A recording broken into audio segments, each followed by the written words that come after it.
Hello, welcome to the Plotnick acting workshop. The way this works is that people will be doing their audition scenes opposite me as if it was an audition. And then just you and I will discuss your experience of it. You can come and go as you please. Everything I teach, you can read in my free ebook here at my website. The book is called New Thoughts for Actors, and so if I talk about anything today that you find interesting and you would just like to hear more details about it, I assure you there's a chapter in my free ebook all about what I said, and you can look on it on there. But basically what I like to share when I meet people is that film acting's fucking easy. It's fucking easy because I defined film acting for myself as behaving as if it's really happening. And am I missing anything?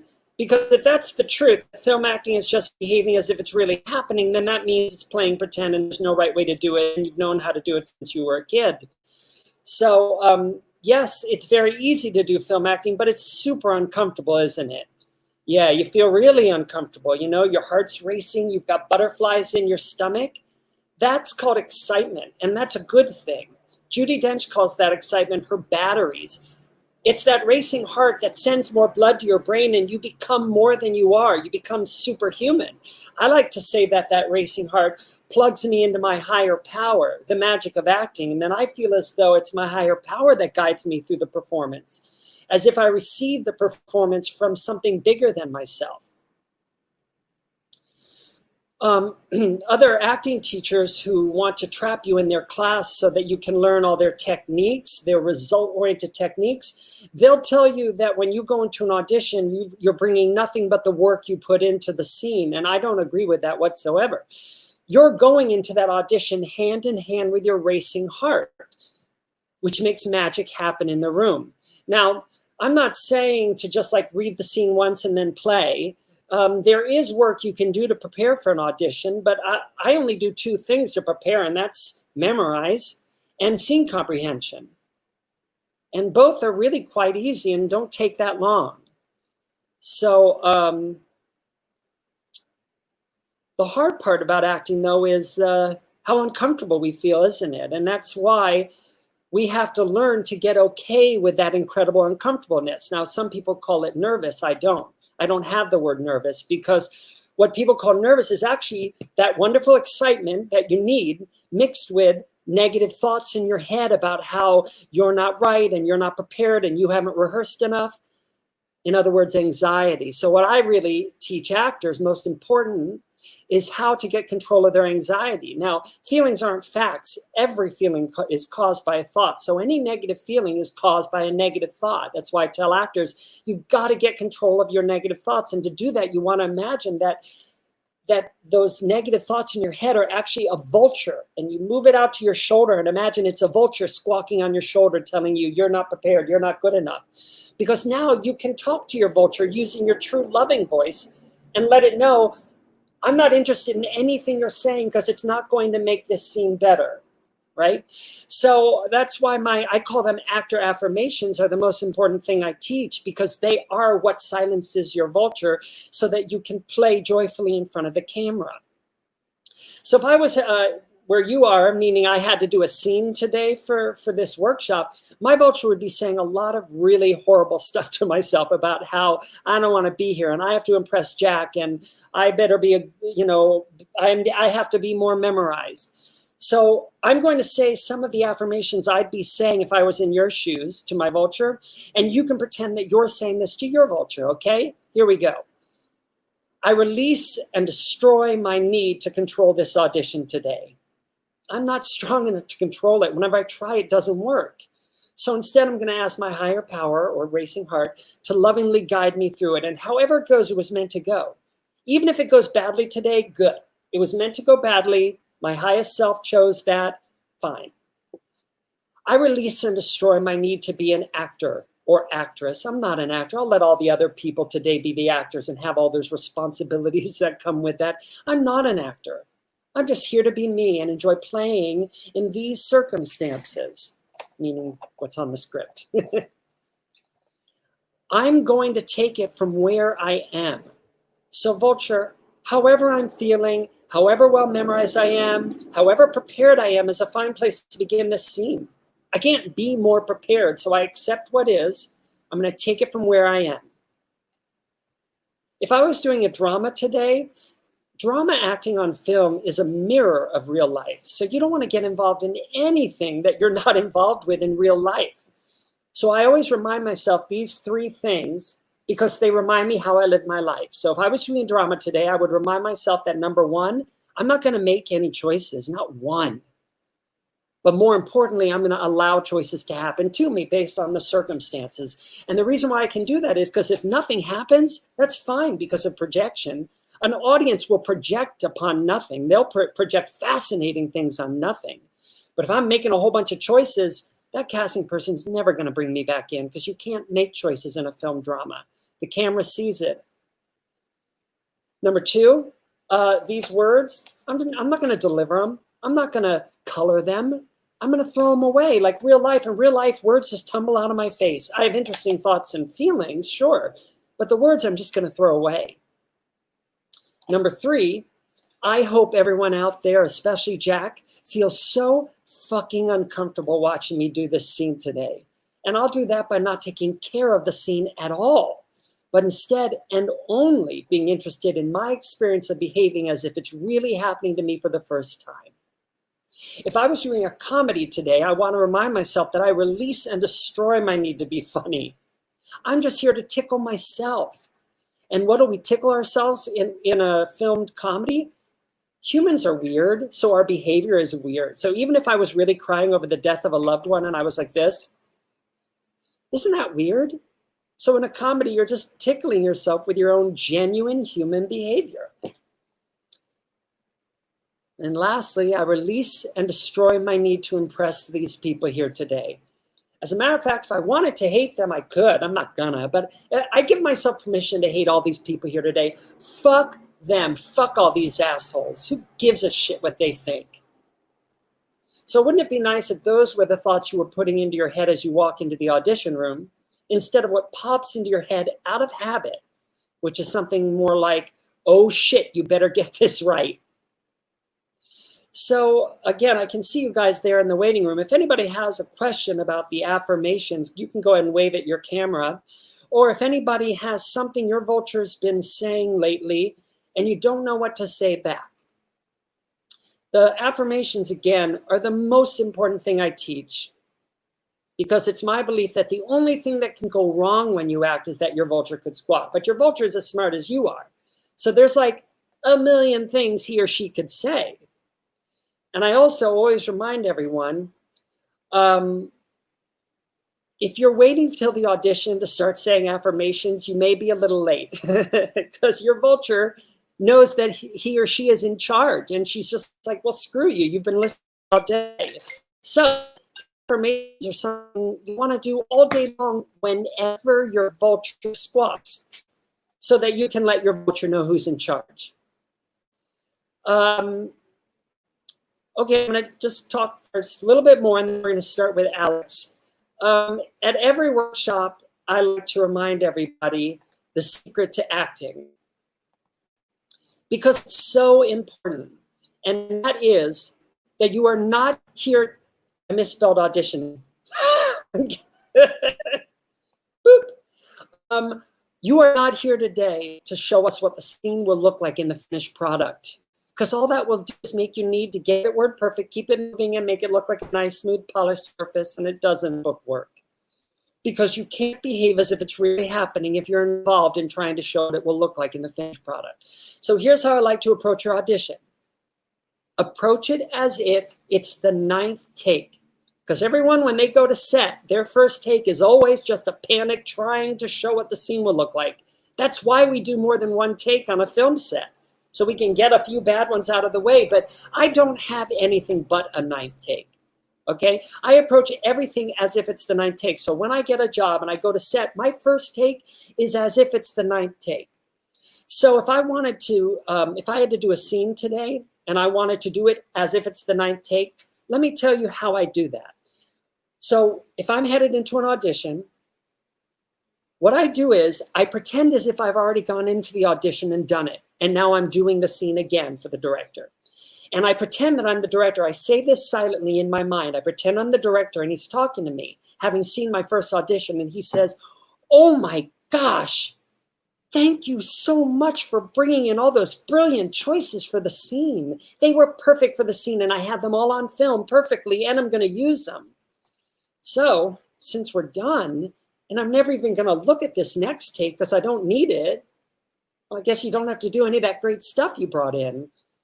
Gosh, I guess just behave as if it's really happening. Just want to surprise yourself. Oh, take all the time you want and you have permission to do it badly. I'm never going to look at this take." And then I do my audition. And the reason why that's the secret to acting is it's the only time you'll give yourself permission to behave as if it's really happening. Does anybody have any questions about the 9th take, what it means to do the 9th take, or how to do the 9th take? Margaret, are you raising your hand or flipping your hair? You were just flipping your hair. Okay. Well, again, if anybody out there in YouTube world has a question about that, you can read it in my chapter about the secret to acting. So I guess we're going to get started. First up is Alex. Hello. Hey, I'm How are muted. you? What's Good. that? How are you? I'm good. I'm good. Okay. You're doing the scene Clay, correct? Yeah. Okay. Well, for the people out there who don't know this scene, it's a drama and it takes place outdoors on the UCLA track. Clay has been jogging with a woman he's friends with, but also secretly in love with. And I guess that's all you need to know. So I'm going to put on my glasses. I have the first line, so you let me know when you're ready. Yeah. Okay. Okay, here we go. Thanks. Thanks. Yeah. Hey, where were you last night? I called you. Yeah. I don't want to talk about it. My sister set me up with a blind date. Was it good? It was so bad I don't like my sister anymore. What was the problem? Aside from the fact that I work for a newspaper and she's never read one, but Stop it. well, get this. Her favorite movie ever. Are you ready for this? Pretty Woman. Come on, that's a lot of people's favorite movie. Oh, okay, probably, but I'm not going to date any of them. I mean, this is all time. Of all time. I mean, that includes every movie ever made, ever. Oh, speaking of, you see Lawrence Arabia is playing at the Egyptian. Oh, yeah, I saw it. Do you want to go tonight? Dan's working late, right? I can't. I told him I'd bring him dinner at the hospital. Well, how about a late one? It's only playing till Friday. We're getting married.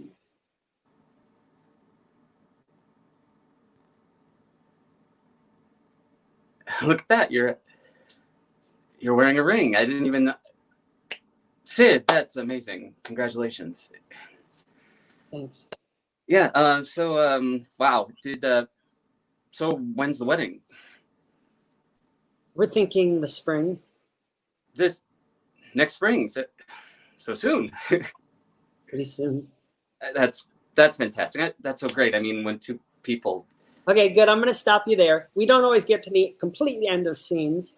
Okay, so I'm going to ask you, Alex, what your experience of doing the scene was. And the reason why is because it's my belief that as an actor, it's your experience that matters. Because acting on film runs on empathy, meaning the audience can only have the experience you have. So if you have an experience where you're vulture squawking a bunch of sort of things that make you feel with pressure and responsibility or anxiety, then that makes behaving as if this is really happening difficult. And so it makes it hard to act. It makes it be a bad experience for you. So it's a bad experience for the audience. Whereas if you're vulture silent, so you can just simply behave as if this is really happening, then that's a good experience for you. So it's a good experience for the audience. That's why I tell actors, you got to be selfish. only interested in your own experience, because any part of you that's worried about how the people out there are taking it is a part of you that's not back here in your own selfish shit, having a rich, surprising, emotional experience, thereby giving the audience a rich, surprising, emotional experience. So when I say, what was your experience of that? Another way to put that would be, was there anything your vulture was saying, anything that you didn't care for, maybe that your vulture was saying? Well, I realized I jumped lines in the beginning, and then my vulture kind of squawked like, "Oh shit, you're jumping lines." But I kind of tried to go with that and continue. Other than that, yeah, I always get a little worried about the performance aspect and what other people are thinking. So that's what kind of specifically did your vulture say around the concept of worrying about the performance aspect or what people are saying? just if people would like it or not. So is your vulture going, I wonder if people like it, or is your vulture going, I don't know if they like it? What does your vulture say? Because see, Probably a combination. It's probably like in the middle of those two, I would say. okay, then how about I release and destroy my need for them to like it? And then your vulture will move on to something else, like yeah, but then you won't get the job. And then you'd have to say, I release and destroy my need to get the job. And then it goes, but your agent will drop you, and you go, then I release and destroy my need to keep my agent. If my agent drops me, he was meant to, and I'll find an agent who believes in me. This is how the affirmations work. Your vulture, you have to talk him down about 7 points before he shuts up for a minute. But the more you do the affirmations, I had it worse than any of you out there, I promise. I can now do a 5-minute dramatic audition with no vulture squawking. And just imagine how joyous and exciting that is. So anything else your vulture was saying? That was most of it. The other thing I was not worried about, but concerned about with this scene was the use of props. And because there's a water bottle, I chose not to use it for this scene. Like, it doesn't matter. Does it not matter? Like, well, let me ask you, during the scene, did your vulture squawk about, I wonder if you should have done that water bottle bit? Not really. It was more like just a thought beforehand, being like, should that's I use fine. it? Hey, look, I only talk about what happens during the performance. It doesn't matter what the thoughts are beforehand. What matters is the performance. And what I'd say is this, Alex, make them a partner in your audition.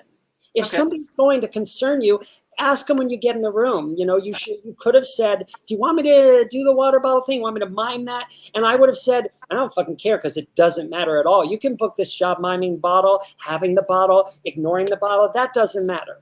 Okay. The way to know whether you should enact a piece of like movement is simply to ask yourself, am I doing it for them or for me? If you're doing it for them to show them what the scene will look like, don't bother. But if you're doing it for you to align yourself with the character's circumstances, then sure, you could do it.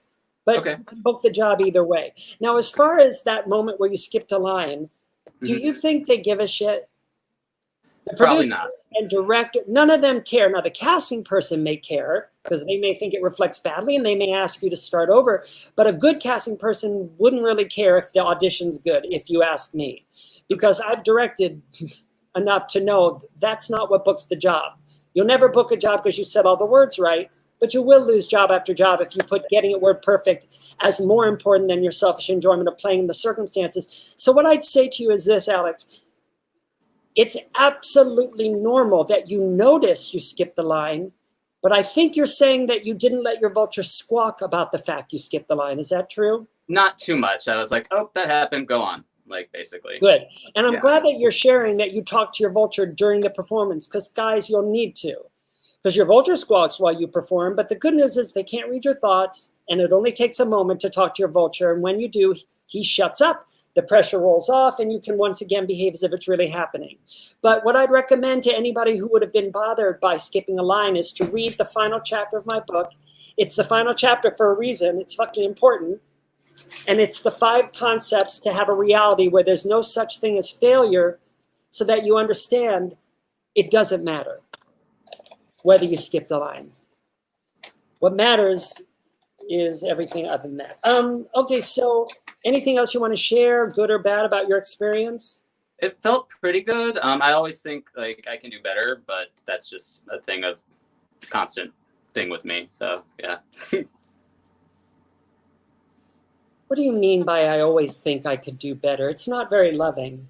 Oh yeah, I would say that as well. I just saw it's less during the scene when it happens. It's usually after I'll start being like, okay, well, I hope that after you'll say to yourself things like, I'm relaxed, trusting in a higher plan that's unfolding for me for my greatest good. I forgive myself unconditionally. I'm a good person and good people make mistakes, and it doesn't mean I'm not a good person. I am grateful for all the good in my life, and I'm worthy of all the good in my life, because, you know, that's your inner child you're kicking in the stomach when you go, you could have done better. It's not very kind. But anyway, I thought it was a very nice audition. You know, you were behaving as if it's really happening. So it was but as far as dramas go, look, we can all go further down the road of not making choices and instead allowing them to happen. Okay. And to me, you were muscling this scene far too much Okay. compared to some of your first goes in other scenes. Mhm. And so let me just reiterate this, and that even now I learned that I can go further down that road. So when I go into an audition for a drama, I don't just say I'm not going to make choices. I say I'm going to go further down the road of not making choices than I've ever gone. Okay. Trusting that if nothing happens, it's better than what I would put there. That way, everything that happens to me. Gotcha. Because that little part of you that was taking care of the scene, and this is my second note, was a part of you that was not open to receive gifts of images, thoughts, and concepts that you could react to emotionally.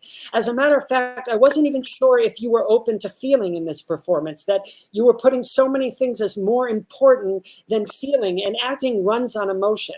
And so the way I like to say it is, as an actor, you always want to remind yourself that I want to feel, but I remember the character doesn't. So nobody wants to start to cry when they find out the woman they love is getting married, but there is a seed of sadness in your belly. You push it down and it will grow stronger. And you'll feel it more, and then the audience feels it more. Yeah. But again, and then here's my other note for you. I love that you got involved with experiencing the repercussions of jogging, because they've jogged around a track. However, I always like to say, once you're a few lines into a scene, something more important is happening. This is not a scene about stretching. Now, if it's said later in the scene, he continues stretching, sure. But I think this is, you know, I like to say a scene is never about the words. It's about what's happening in the scene. And what's happening in the scene in a literal sense, and these are the circumstances which we put in our belly, is that I'm jogging around the track with the woman I'm in love with. She's making me talk about a blind date I went on. Mm-hmm. And then I find out something that rocks my world, which is she's getting married. Mm-hmm. Okay? Okay. So I'm going to talk to you for a moment, just so you can remember how you really think and communicate, so you can bring that right into the scene. And then I'm going to say a couple affirmations, and then we'll begin the scene, okay? Sounds good. So you don't have to play the stretching or the breathing heavy, or you can, I don't care. But when you were younger, where would you go to play in the park? What were the parks by your house? It was Daly Park. They had a lot of trees to climb, but I'd usually go to a friend's place and jump on the trampoline. Who was that friend? Her name was Liz. She was my friend in elementary school, and then she moved away. And what is something that you wanted to buy to wear to school, but now you're like, I can't believe I used to wear that? It wasn't so much an item of clothing. It was a haircut that I had. I had a flat top like Kid and Play when I was in 3rd grade, which was quite a look. Okay, you don't have to make any choices. What a relief. All responsibility of making choices off your shoulders. Instead, you'll just see what happens to you, knowing that if nothing happens, it's better than what you would put there. The words, I'll just throw them away. I have faith. I have the character's thoughts and feelings. The words, I'll just throw them away. They'll come out of me when they come out of me. Number 3, I hope they feel so fucking uncomfortable watching me do this. And I'll do that by not taking care of the scene at all. And lastly, it's the 9th take. The director said, I have what I need. So I guess you don't have to do any of that great stuff. I guess just behave as if it's really happening. You want to surprise yourself? Take all the time you want. And you have permission to do it badly. I'm never going to look at this take. And here we go. Thanks. Hey, where were you last night? I called you. Yeah, I don't want to talk about it. My sister set me up on a blind date. Was it good? Yeah, for the date, I guess. Yeah. You didn't like her? I didn't like her so much. I don't like my sister anymore. What was the problem? Aside from the fact that I work for a newspaper and she's never read one. Stop it. No, and and also get this: her favorite movie ever, Pretty Woman. Okay, just in case you didn't know, that's a lot of people's favorite movie. It's kind of the biggest movie that year. Okay, well, probably, but I'm not going to date any of those people. I mean, this is favorite movie of all time. This is like every movie that's ever been made. Oh, speaking of, did you see that Lawrence of Arabia is playing at the Egyptian this weekend? Oh yeah, I saw. Do you want to go tonight? Dan's working late, right? I can't. I told him I'd bring him dinner at the hospital. Do you want to go for a late one? It's only playing till Friday. We're getting married.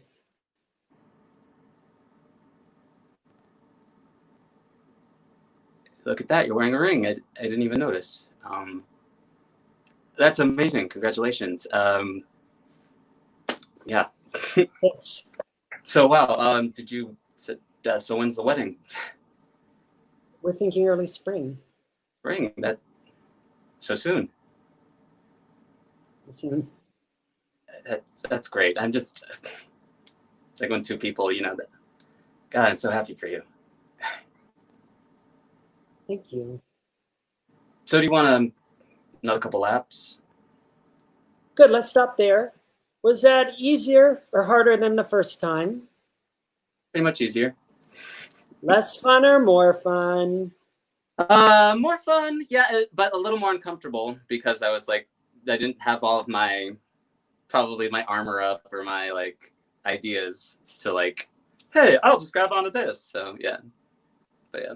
Acting in a drama, I like to call jumping out into darkness and trusting a net will catch you. Mm-hmm. And the net to catch you, as I said in the last chapter, is the reality that there's no such thing as failure in art, in acting, Yeah. That was so fucking great. And I hope that you are determined to do that the first time at every drama audition. I am actually, yeah. Yeah, and I think I'm correct, but don't let me put words in your mouth. You didn't have any vulture squawking, right? No, maybe a little towards the end because the lines are so disjointed and they start and stop. It's like, but where less, do I do it? So, a lot less and I kind of told it to well, then I'm just going to say what I remember to say. And then that's.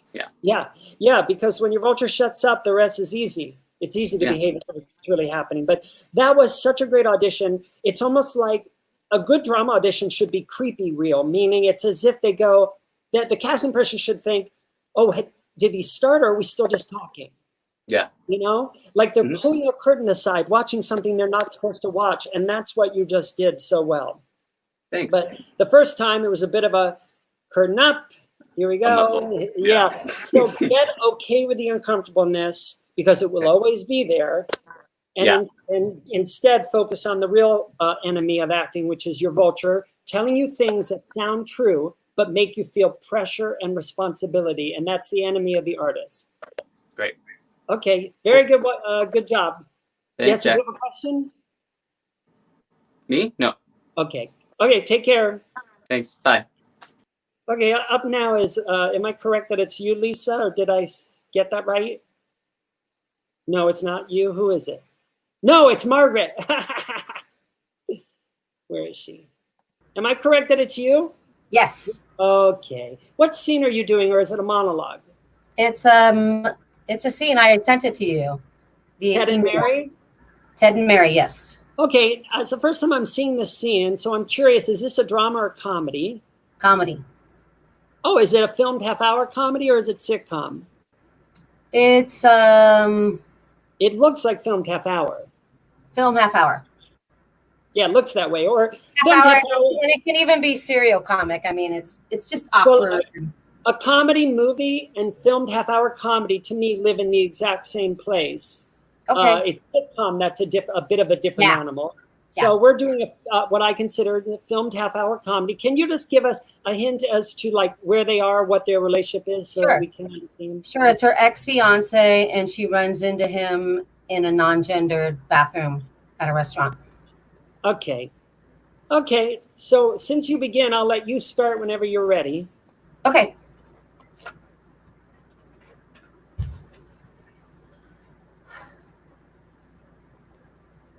Oh, hi, it's you. Oh, hey, how are you? Great. Wow. I like the gray. Okay, thanks. The silver fox, look. Silver fox draining the silver lizard. You know what? I'm sorry. Did I just say that? I just feel so stupid. I'm still trying to get used to this non-gendered bathroom thing. So, but anyway, I have a box of yours, and it is, wooden, and it has a wolf on it going like this, and then like an eagle behind it, and then a moon around that. And so it has like this thick of varnish on it. Do you want it? Like, I don't know if you want it back or not. It just has like an old lighter. Oh yeah, no, that lighter's my grandpa's. Okay, well, it's a Bic. It's a plastic Bic. But anyways, that's okay. Okay, so I'll put it out on my porch tomorrow, and then you can come by and get it. And then, yeah. And then that's The Last of Us. Okay. The last I have of yours. Okay, I'll pick it up tomorrow. Okay. I'll go do my thing. Good. So, what's your experience of that? Anything come up you don't care for? Anything your vulture was squawking about? Yeah, I messed up on a line and I didn't take my time. And well, I don't talk about the result of the scene. I talk about what your vulture's saying. So, what did your vulture say about messing up the line, or what did your vulture say about that line? God damn it! Now, letting your vulture say you just fucked up that line, God damn it, will never help the scene be better, right? And it will never somehow make you go back in time and not have fucked up the line. So obviously our goal is to not let our vulture start squawking, because it makes acting very difficult, doesn't it, when you're yelling at yourself? Yeah. So what you want to say is, now your vulture isn't saying the truth. Your vulture is saying what it currently knows you'll listen to. Right. Right. So what you'd want to do is understand that your vulture will say this the next time unless you take a preemptive strike, and before you audition next time, say, I release and destroy my need to get these words right. I release and destroy my need not to skip a line or mess up a line. And then your vulture can't scream at you, or in other words, I release and destroy my need to control this audition. And then what was the second thing that you had said? Fucked up the line, and then in my actor mind, I think I went into like put the line in here just so that you have it. Well, it's okay to but then I'm thinking like, fuck it, but I just wanted to have an experience. It's okay to be aware that you skipped a line, and it's okay to go, you know what, I think I'll stick the line here. What we don't want is our vulture, our negative, mean-spirited, result-oriented voice to start screaming at us. Right. But there was another thing you said besides about the concept of skipping the line. But maybe it wasn't a big deal. But you had said a second thing that your vulture had said. Oh, I just felt like I wasn't taking my time. Okay, well, it's very important, even in a comedy or even in a sitcom, to tell your vulture, I've got all the time in the world. And here's why. When you're acting, time speeds up. So that's why you can take all the time you want. However, your vulture, I don't know if that was if you were just becoming aware that you were not taking your time, or if your vulture uses the concept of you're not taking your time as a weapon against you. You know what I mean? Because what I say about words are throw them away. You're supposed to just tumble through them and let them get stopped by something bigger than you. And forgetting a line is a great reason to get stopped or slowed down. But it's possible your vulture is saying you're not taking your time in an effort to convince you that your job is to show us what the scene will look like in the finished product. Because let me tell you something, when you bump into an ex in a bathroom, one of your thoughts is not take your time. Right. Totally. So I don't know which it is, but you'll know depending on the way you feel. If it felt like a loving thought, listen to it. If it felt like something to make you feel bad, that's your vulture. Is there anything else you want to share about your experience? Maybe anything that felt better than usual based on what you're working on? It did feel better than like my last experience with you, but I mean, I could see that I was looking at myself, and then I was like, okay, now focus on him. You know what I mean? Like, look at Jack. And look how he's similar to your ex, and Okay, hold on. We're just getting into talking about things that I don't talk about, because these are the thoughts that surprise us in performance, and that's fine. The thoughts don't have to be aligned with the character. We can't read your mind. The thoughts could be aligned with the character, or the thought could be that casting woman's picking her nose. Actor thoughts are fine. We don't want a lot of actor thoughts. What we'd love is to silent our vulture and have as many thoughts that are aligned with the circumstances surprise us, that could create emotional reactions. So I'm not going to get into talking about the actor thoughts that surprise you. Actor thoughts are thoughts that are not aligned with the circumstances, but aren't your vulture, Right. and they're always going to come, but they're not the goal.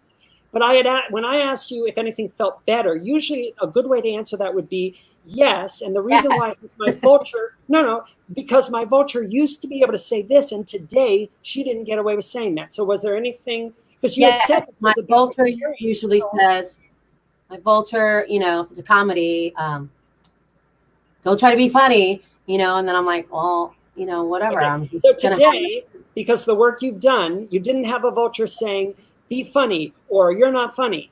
And because of that, did you find it was easier to tickle yourself? Yes. I felt like my belly had some energy of, this is awkward. Like, honestly, this is awkward. Well, and because you felt it, I felt it. I thought this was a terrific audition. I felt super uncomfortable watching it. I thought that you did a very nice job. I know you'd like to know the words better, but who cares? This is how well you know the words. You can't know them better by thinking, oh, fuck, I wish I knew them better. You have to trust everything is happening as it's meant to happen. And also remind yourself, I hope I forget the words, because this is not a scene about a woman who knows what she's going to say. Exactly. It's a woman. It's a scene about, almost every scene we do is a scene about someone thinking out loud. Right. And so it's fine if you are stuttering, stumbling, trying to think of what to say. The thing is, yes, Jack, the question I want to ask you is that I love physical comedy, but I don't want to rely on my physical comedy to take over and get away from the circumstances that tickle me. Like, I want to. I don't know. I don't want to, I'm Latina and I use my hands, but I don't want that to get in the way. You know what I mean? If you gesture in real life, you have to be allowed to gesture when you act. And in a performed half-hour comedy, you're allowed to muscle moments and make choices. Throughout the scene, for half the scene, you can be muscling moments to tickle yourself, but throughout the scene, for half the scene, you're not going to make choices, and instead just see what happens. Right. Yeah. So I did not think that you were being too physical. Okay. If you wanted to be physical, you could bring a chair over and pretend it's the sink, and you could lean on it at some point. Right. But anyway, again, I thought it was very good. I mean, we could do it again and just see what happens. Now, what I'd like to just clarify is that the literal obvious circumstances is I'm bumping into my ex in a bathroom and going to go on and on and on and talk to him about this thing I found. Right. Well, obviously, it's inappropriate right. to chat with someone in a bathroom. And I could tell you knew that, but I just want to remind you again that the literal circumstances are that I don't want to have vomit at the mouth, but I can't help it because clearly. Because I'm nervous. Yes. Yeah. Yeah. So I'm tickling myself with my own genuine, spontaneous human behavior when I can't stop talking because I don't know what to say and he makes me nervous, but I'm aware that I'm in a bathroom and it's weird. Right. Okay. So here we go. It's the 9th take. So the director says, I have the perfect take. You've done it perfectly. So now just want to be surprised. Just behave as if it's really happening and want to be surprised. Take all the time you want and you have permission to do it badly. Take it from where you are, however you're feeling, however prepared you are is a fine place. And you're not an actress. You're just here to be you and enjoy playing in the circumstances. Approach it like an improv and fuck it. Here we go. Oh, hi, it's you. Oh, hey, how are you? Great. Wow. I love the gray. It's like the silver fox look. Oh, you know, thanks. Silver fox, Drady the silver bullet. Did I say that? Yeah, I said that. Well, anyway, you know how I get when I'm nervous, but hey, I have a wooden box of yours, and it has like a wolf on it going like this, oh, and then an eagle that's like menacing, and then like the moon behind it, and then there's like this inch of varnish. Okay, good. Look, I love what you're doing, but I am getting a lot of the same stuff I got the first time, and Okay, got it. Yeah. I'd love you to send a signal to the universe that you want to be surprised Totally. instead of falling into a groove. And so Yeah. I want to remind you two things. Number one, throw these words away, tumble through them, let them get stopped by something bigger than you. Number two, you're not playing an actress. Actors are very comfortable miming and pretending to be a wolf and everything. I'm going to ask you a question so you can remember how you really think and communicate. And then we're going to jump into the scene with my line, oh, thanks. And you're, no, we're going to start with your line anyway. You know how I'm going to start with, I have this wooden box of yours. That's where we're starting. But first, I want you to tell me about something. Did you have a hobby when you were young? Did you collect anything? I collect anything. Yes. What? Castanets. Okay, well, you have 15 seconds to tell me everything about every castanet you ever collected. Go. Okay, I did ballet folklorico all across Los Angeles. What color are they? How big are they? One is black, one is brown, one is wooden, one is plastic. Okay, fuck it. Here we go. Sorry. Anyway, I have this box of yours that is wooden, and it's got like a lot of shellac on it, and it's got like a wolf on the front, and you know, a moon and an eagle. And you know, I don't know. Do you need it? It's got like a coins and a Bic in it. Bic lighter. Oh, that's my grandpa's lighter. It's a Bic lighter. Never mind. I don't know. You know what? So it's the last thing that I have of yours. I mean, it's the Last of Us. Okay, I'll get it tomorrow. Okay, that sounds great. Oh, Jesus. Okay, what's your experience of that? That felt awkward and uncomfortable. Oh. And I'm surprised that I got a little emotional at the end. That's what makes such a beautiful filmed half-hour comedy. I loved it so much. I loved it so much, and I love that incredible awkward silence you left there before the last line. And I also want to point out, I love that this is a comedy, and you guys, I have the last line. She doesn't. And I want to commend you for adding a line at the end, because in a comedy, especially sitcom, if they don't stop me at the end, I'm just going to keep going. And it doesn't have to be brilliant. It doesn't have to be clever. Right. But I always recommend to just say what's logical, because something magical could come out of your face and it could book you the job. So I love that you're doing that.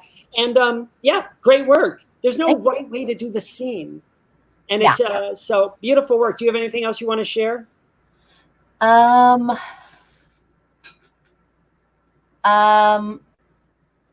Yeah, I mean, like I was always trained with like find the obvious funny, and make strong choices and play it real. And it's just like so nice to just have the awkwardness just come out. Awkward. I don't mean this to sound rude to other teachers, because there are some great teachers out there, but I've been doing comedy, working in leads of movies and TV shows for 25 years. This is how I approach it. This is how everyone around me approaches it. Mm-hmm. And so the teachers that are teaching what I would call the result-oriented techniques to comedy, I know the biggest sitcom teacher in LA has never done a sitcom.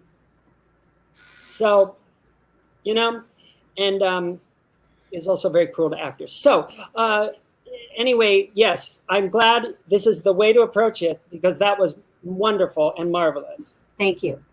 Thank you. My take on acting is when I pick up a script, the scene exists in the air around me. It's just waiting for an honest vessel to funnel through. And to be an honest vessel, you want to memorize, you want to do your scene comprehension, and you can't have a vulture screaming at you that this is the way you should do it. Now, with a comedy, you can pre-plan things. especially sitcom. I arrive at a sitcom audition a half hour early so I can plan things, because I want to plan things when my heart's racing, because then the ideas are brilliant. They feel heaven sent.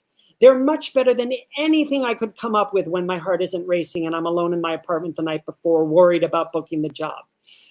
I'll just tell you all, though, for a filmed half-hour comedy, I don't pre-plan line readings, because a show like The Office or Malcolm in the Middle, stuff like that, I don't think they want to feel these sort of pre-planned muscled line readings the way that you can get away with them in a sitcom. So now we're going to do Lisa, and then there's going to be one more person, and that's Nick. And then we're going to take a 5-minute break. So we have 2 more people that are going to perform, then a 5-minute break, and then we're going to finish the rest of the people. Does anybody have any questions? If you do, you can wave at the screen. But no, okay. So, hi, Lisa. How are you? I just want to make sure. I want to stand. So is this like okay, like this? Well, I wouldn't. Is it possible to stand closer just so I can hear you and see you better? Yeah. Can you? Maybe if I. Yeah. What scene are we doing so I can find it? Let's see. Diane, is that what you're doing, or? No. Do I need? No. Lisa, you could even be where you were. That's that great better? where you are. But Lisa, what scene are you doing? How's that? You look Bad? great. What scene are you doing? Can you hear me? Yes. What scene are you doing? Can you hear me? Yes, I can hear you. Can you? Can you hear me? Yes. Can you I have hear a me? feeling you can't. Yes. Jack, what happened? I hear you, but obviously you don't hear me. I don't. I'm sorry. I Okay, didn't. Now I do. Can you hear me now, Lisa? Yeah. Hello, can you hear me? Okay. Lisa, what scene are you doing? I'm doing the landlady from the Freeform thing. Is it a monologue? Yes. Okay. Give us just a little hint as to what's happening in the scene so we have a context. I'm meeting. I'm coming back late from shopping and meeting 2 new tenants. Is this a comedy or drama? What? I'm sorry? Is this a comedy or a drama? It seems like it's a comedy. Okay, then we'll say it's a filmed half-hour comedy. Is that okay, or do you prefer sitcom? No, I don't think it's a sitcom. Yeah, great. It's a filmed half-hour comedy. We're ready when you are. Okay.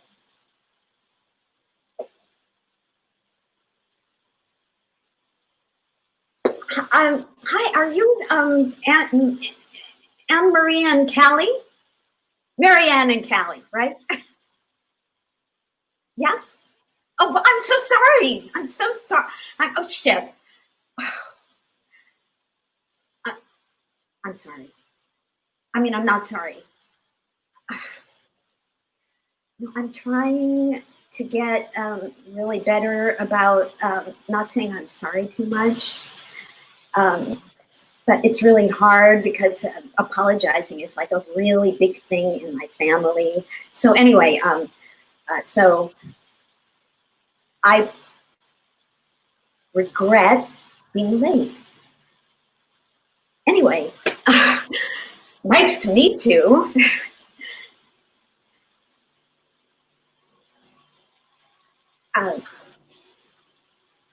We're low on toilet paper. I thought free toilet paper would be a nice perk, but I have no idea how much people use. So I'm really sorry. Oh, I'm.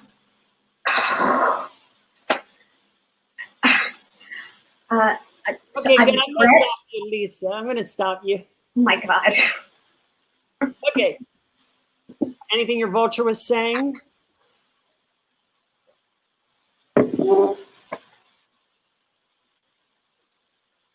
My vulture was saying, I don't really know how this is going. Well, we're supposed to not care how it's going. Yeah. And trust that, because our job at an audition is not to go into the room and show them the way the scene will look. Our job is to go into the room and discover in front of them one of the many ways the scene could look. Yeah. Because yes, there are correct circumstances, but there is no correct way to do a scene. It's supposed to look different on you every time you do it, different on every actor who does it. So It's like a million ways to do a scene, but there are obvious circumstances that are true. And the circumstances are, as you said, you're a landlady who worries about what people think, but hates saying she's sorry, but that just makes things worse. Anything else you want to share? I think I was worried about trying to be funny, but trying not to do that. Well,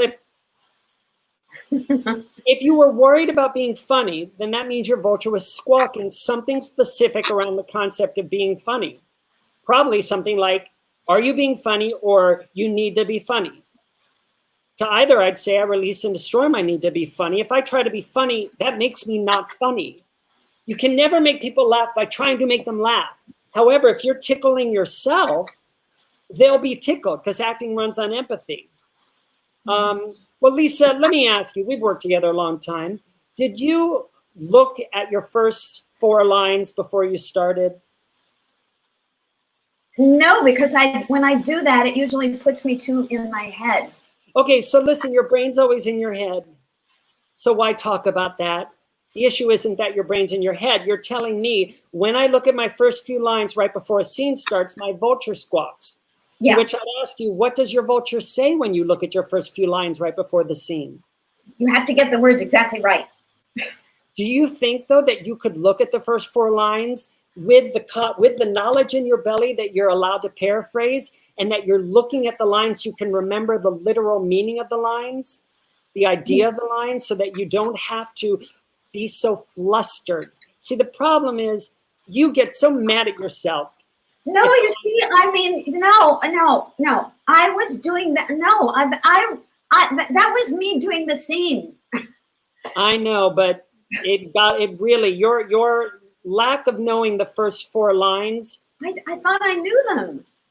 Did you, though? I mean, it did not feel like you were able to throw the words away, because it felt like you were in such a panic to try to get the words out. No, I think that was about trying to be funny. Oh, well, listen. I think that was me judging myself that I don't care enough about needing to be sorry and all of that. Say this again. The last thing you just said, say it again. Oh, no, I'll cry. I'll cry if I say it again. Please say it again. You know, that I'm trying to invest more in the meaning of what I'm saying. That's...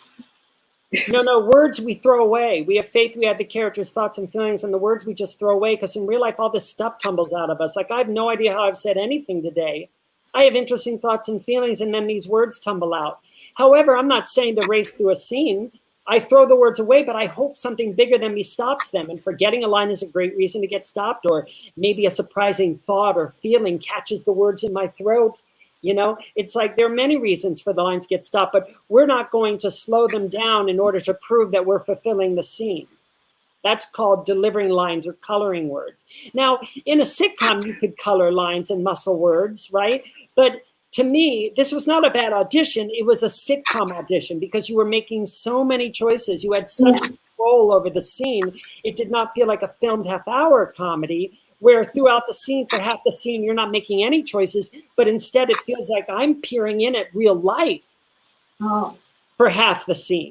Now, guys, that's not something I pre-plan when I'm going to make choices and when I'm not. It's like a wave I ride. In a filmed half-hour comedy, if I have a moment where I really squeeze a moment or muscle a moment to tickle myself, then the next moment I'll just throw it away and instead see what happens to me based on the circumstances instead of making a choice. So to me, you had such control over the scene. And I'm telling you, the reason why I believe you did is something around the concepts of the lines or wanting to know them better. You're saying that wasn't the case. Nonetheless, I'm going to ask you to look at the first 4 or 5 lines, and we're going to do the scene again. And I want to remind you, in real life, we throw words away. They tumble out of us because we're thinking out loud. It was not a bad audition, Lisa. It was not bad. It was just a sitcom and not a filmed half-hour. Yeah. Okay. So take it from where you are. It's you in this specific set of circumstances. You're not even an actress. You're just here to tickle yourself with your own genuine human behavior. And it's the 9th take. So here we go. Are you Mariana and Tally? I'm so sorry. Oh, shit. I'm sorry. No, I'm not sorry. I'm trying to be better about saying I'm sorry too much. Because it's really hard because apologizing is a big thing in my family. But anyway, it's so nice to meet you. I feel really bad because we're running low on toilet paper. I thought, it was my idea. I wanted to have, free toilet paper. I thought that would be a nice perk. But then I didn't have no idea how much people use. So I'm really sorry.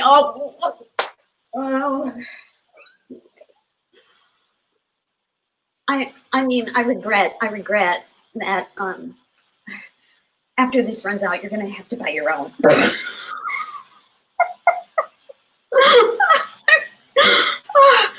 Anyway, let me show you to your room. Let me show you. I know the ad said that you have your own bathroom. The guy who was living there before you started growing psychedelic mushrooms, which caused a mold problem.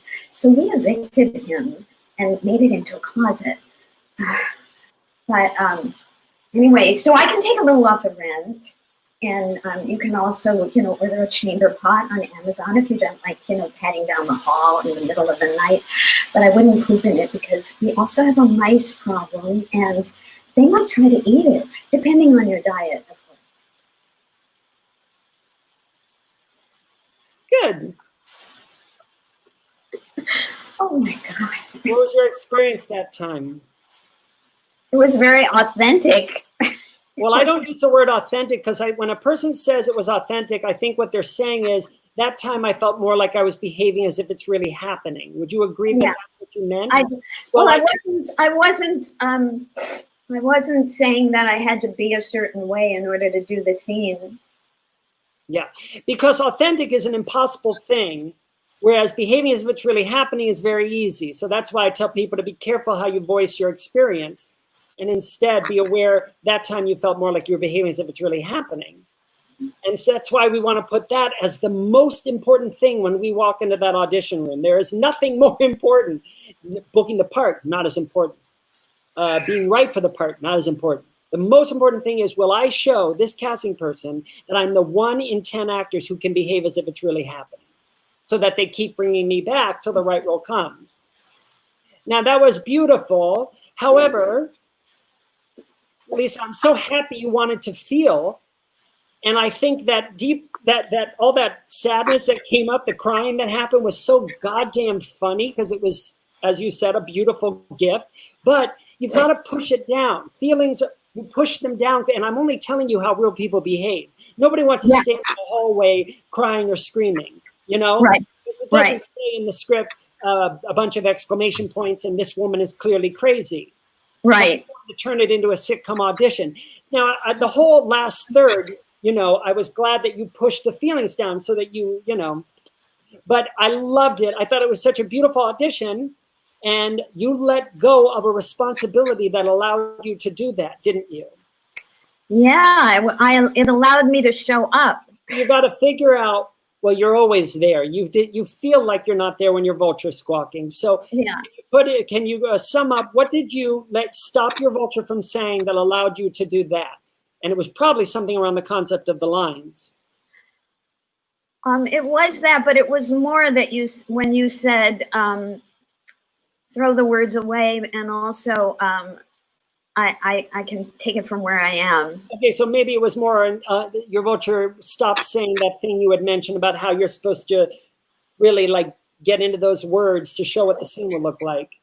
Yeah, I think I had an idea that it was a very funny scene. I was supposed to be very funny instead, but I think that's so important what you just said about the having to be in reality, that it's a real situation. So I would stop that I wouldn't go completely with, I don't use the word reality. I just keep saying over and over, just behave as if it's really happening. And that basically says everything. Beautiful work. Thank you. Thank you.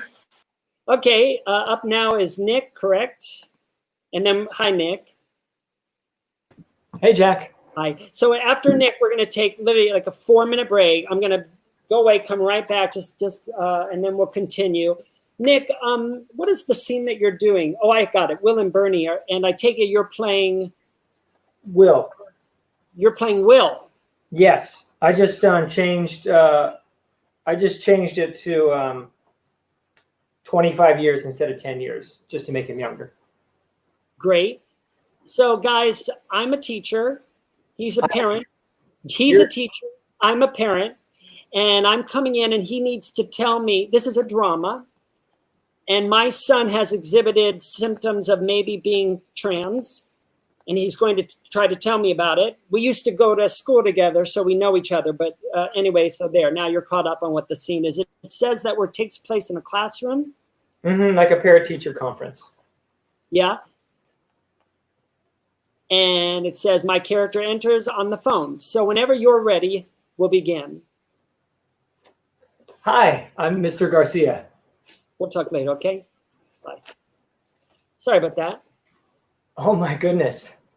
Bernie Evans. You're Mr. Garcia? I didn't connect it. Long time, Will. You're not still in the neighborhood. No, I'm over in Shady Shade. Oh, elementary teacher. Yeah, makes sense. Yes, an elementary teacher, almost 10 years now. How are you? I'm good. How's Helen? Still remember that Clark bar cake she'd make? You remember that? Yeah, for my birthday every year. She passed a few years ago. Shit, sorry. Carla told me. Don't worry. How's your mom? She's okay. She's Carla. Is she still in the same house? Well, Maddie and me are there. Carla's in care home. Getting old's tough. Here, let's talk about Maddie.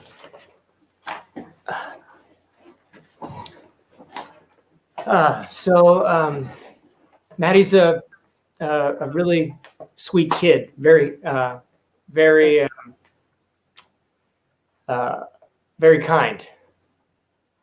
Thanks. Yeah, he's your only. Sorry. Yeah, my only. Yeah.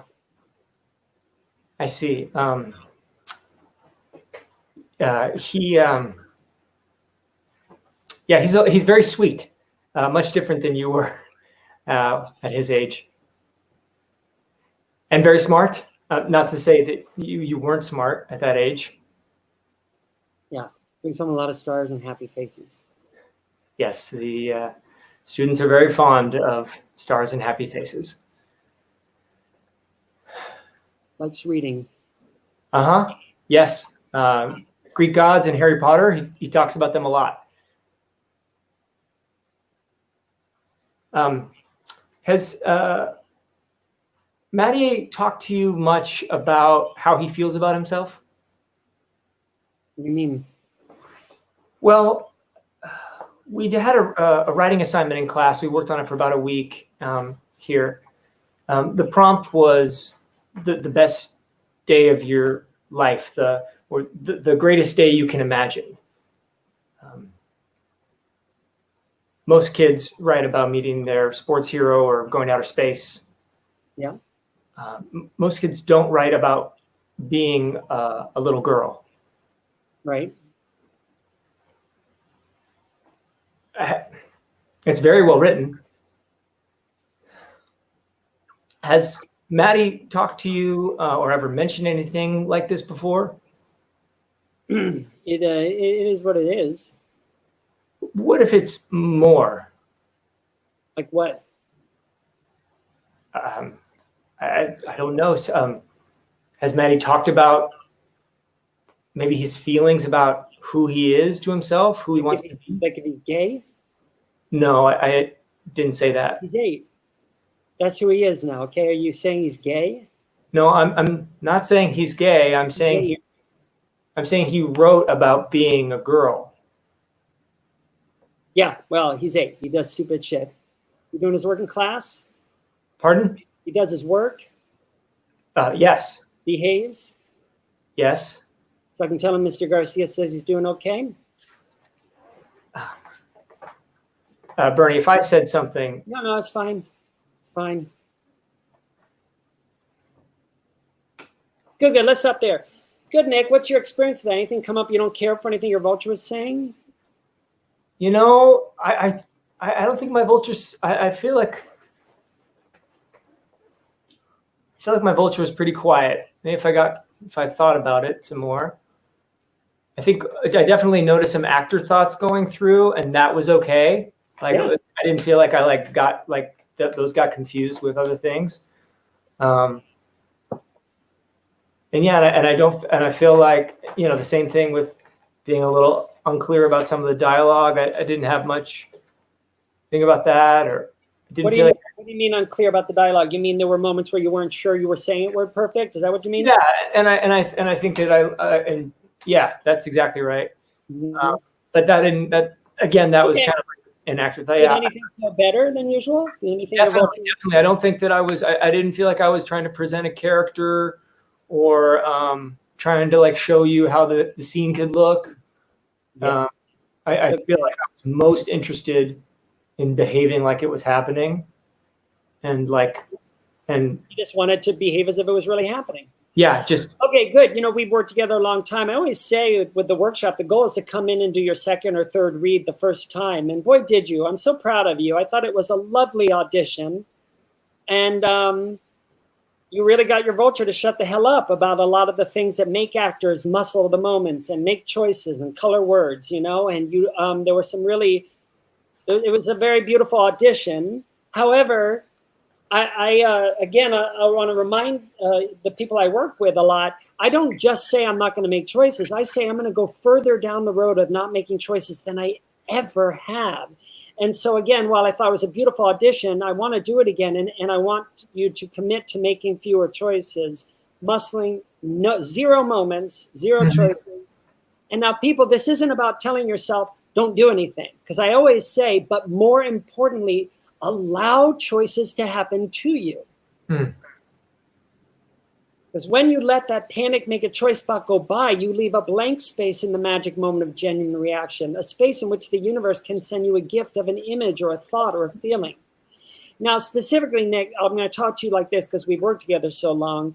You have to remember the camera's your friend. And in a drama audition, the camera's like this.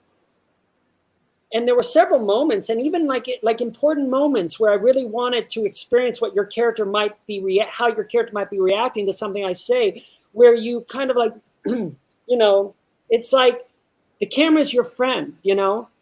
You don't have to make any choice, and that means your body also doesn't have to make any choices, and that's going to make you feel uncomfortable.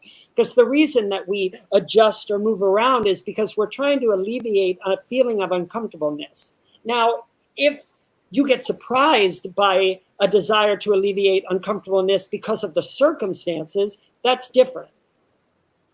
But there were just some opportunities in this where I would have liked to be able to see you better, but I couldn't see you because of the choices you were throwing out.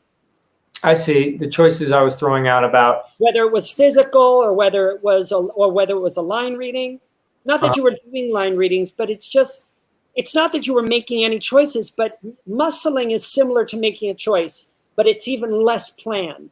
I'm talking to Nick this way because we've worked together so long. It means that as that moment of genuine reaction is approaching, we just go, well, I'm just going to squeeze it just a little, just to make sure the scene looks nice. And I want you to say no. Not at all. I hope they feel fucking uncomfortable watching this. But this is a selfish moment in this guy's life. And the little circumstances are, I care about children. This boy, I believe he may be trans, and I want to talk to his dad about it so that we don't have another dead trans kid. You know what I mean? However, a scene is about hearing things for the first time and then saying things for the first time. And this guy is going, first off, to be someone you didn't expect, but then also to say things you don't expect, which is going to make you say things you didn't expect.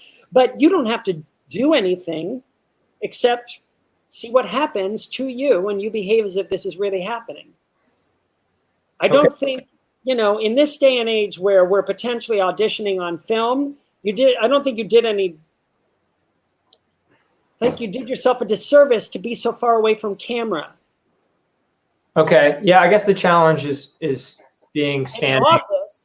In an office, it's different. If you were going to the office and they were filming you, they can track you. They can do a close-up of your face, and then when you sit, they can go with you. But in this, because I'd like to be able to see you, just do the whole scene sitting, having faith you're standing, and then having faith you're sitting, and look how close I am. Like, let me see.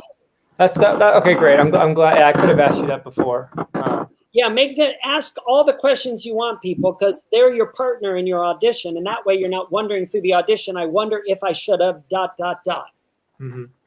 Okay? Okay, great. I'm just going to take a glance at these real quick.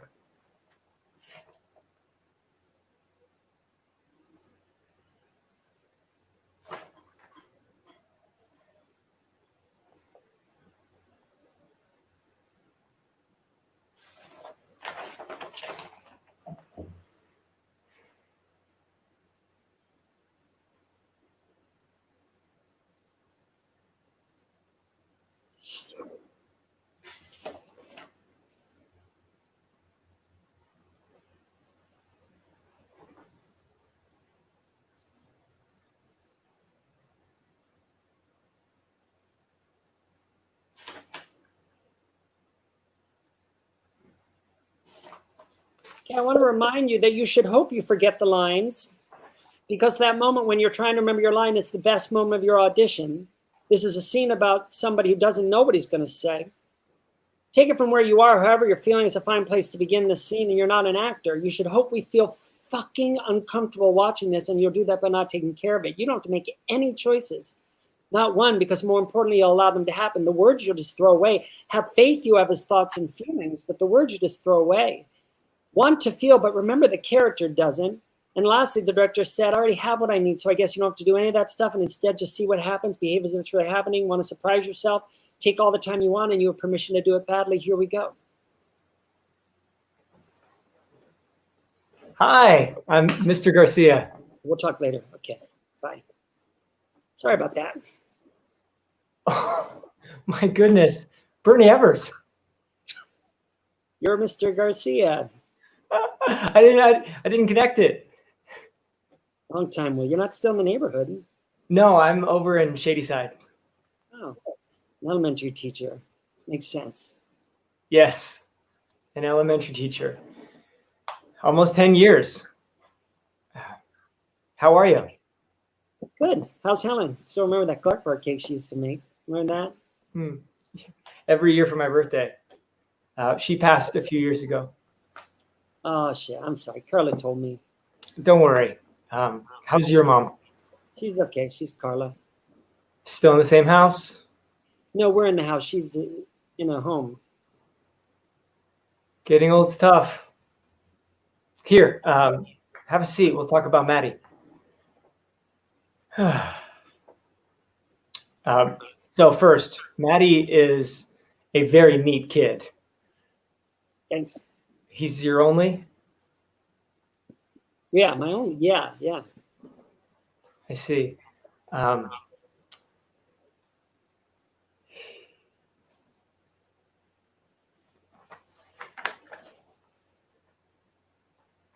He's very sweet, much different than you were as a kid,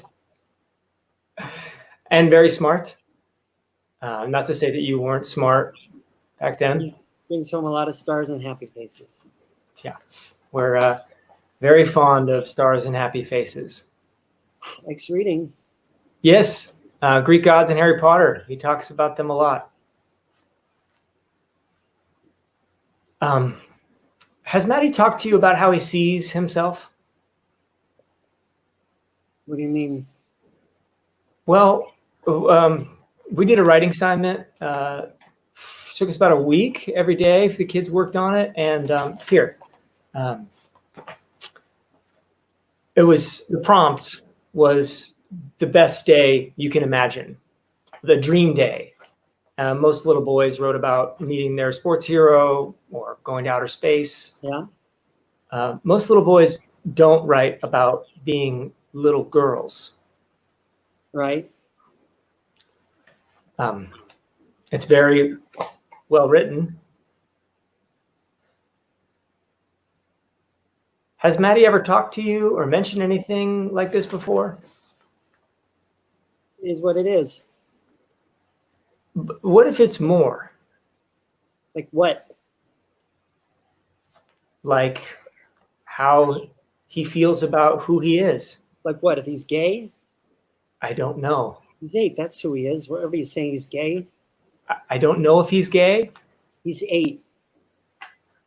I don't know if this is about being gay, but he wrote about being a girl.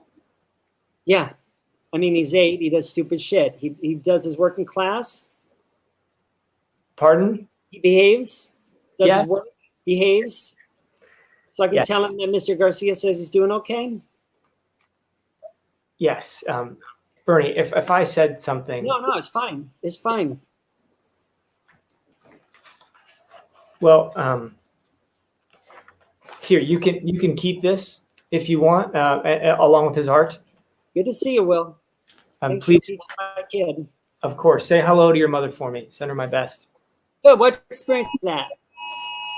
Right on time. 10 p.m. curfew in LA tonight. I had more of a rich experience that time. I think what you're saying is that you were got to be surprised by more thoughts, images, or concepts. Yeah, I felt like I was, again, for lack of a better words. Well, I'm not even gonna say it. I'm gonna say that it felt like it was really happening. The things that were happening in the scene, as far as. Well, obviously, it's never going to feel like it's really happening because the walls are never melting and you're in a classroom. But what you do is, I felt like I was behaving that way. yeah, you felt like you behaving like it's really happening. But also, when actors say it felt like it was really happening, I think what they're saying is they got surprised by thoughts or images or concepts and therefore feelings aligned with actually being in the circumstances. Is that kind of what you mean? Yeah, especially reading it with you as well. For the first time, or reading it with you felt. What do you think that you let go of, or if you let go of anything the second time, maybe a little bit of a pressure or responsibility from the first time? I think I let go. Yeah, some more, like another layer of having it need to look polished or need to look like it was, or like I can do this. Yeah. It's when actors aren't behaving as if it's really happening, the definition of acting, then what they're doing is they're behaving like actors with a responsibility to show what the scene will look like in the finished product. And what you're saying is that, sure, my vulture wasn't screaming about how you're a terrible actor, but my vulture may have been whispering things to me around the concept of responsibility or pressure to show what the scene will look like. Yeah. And that little bit of me that was worried about taking care of the scene was a portion of me that wasn't behaving as if it's really happening. Meaning when your hands are over here, worried about taking care of the scene, they're not here like they were for you the second time, open in front of you, ready to receive gifts of images, thoughts, and feelings aligned with actually being in the circumstances. Mm-hmm. Yeah, and it's funny how like they're like the level of the difference between the two, because again, I also had a rich time the first go around. Yes, and I didn't think the first go was a bad audition, but when you watch this, you're going to see how you were physically muscling the scene. And that's something that your body does when you're uncomfortable, Nick. We talked about how your hands, when your hands are told, I'm not going to make choices, they go, oh shit, well, we better move so at least it seems like someone's acting. Yes.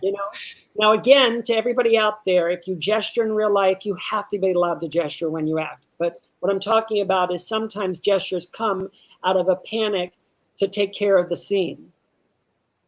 And what they do is, in a close-up, all that movement is just to alleviate an uncomfortableness. I think that today I got, especially since we don't get to work on dramas too often together, or I choose not to work on dramas too often with you, I got a new sense of what it's like not to take care of the scene, not to care about taking care of the scene, and it's very liberating in that sense. It's called jumping out into darkness and trusting a net will catch you. And I want to point out, when you watch it, if you do, the second half was particularly beautiful. In particular, you had a moment, and these are the kind of moments that book work that surprised you, where you got surprised by looking down at you looked down at the paper and you looked up at me. And it was just a gift that was sent to you that if you saw that played back, I know you'd be like, I don't remember doing that. And that's the goal. Do you understand? I do. It was a very powerful moment because you can't fake spontaneity. And when something surprises you, an electric jolt is felt in the air and everyone in the room feels it. And the more of those you have, the better chance you have of booking the job. Okay?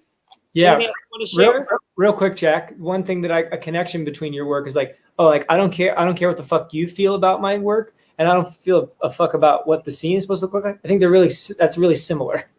Yeah. You know what I mean?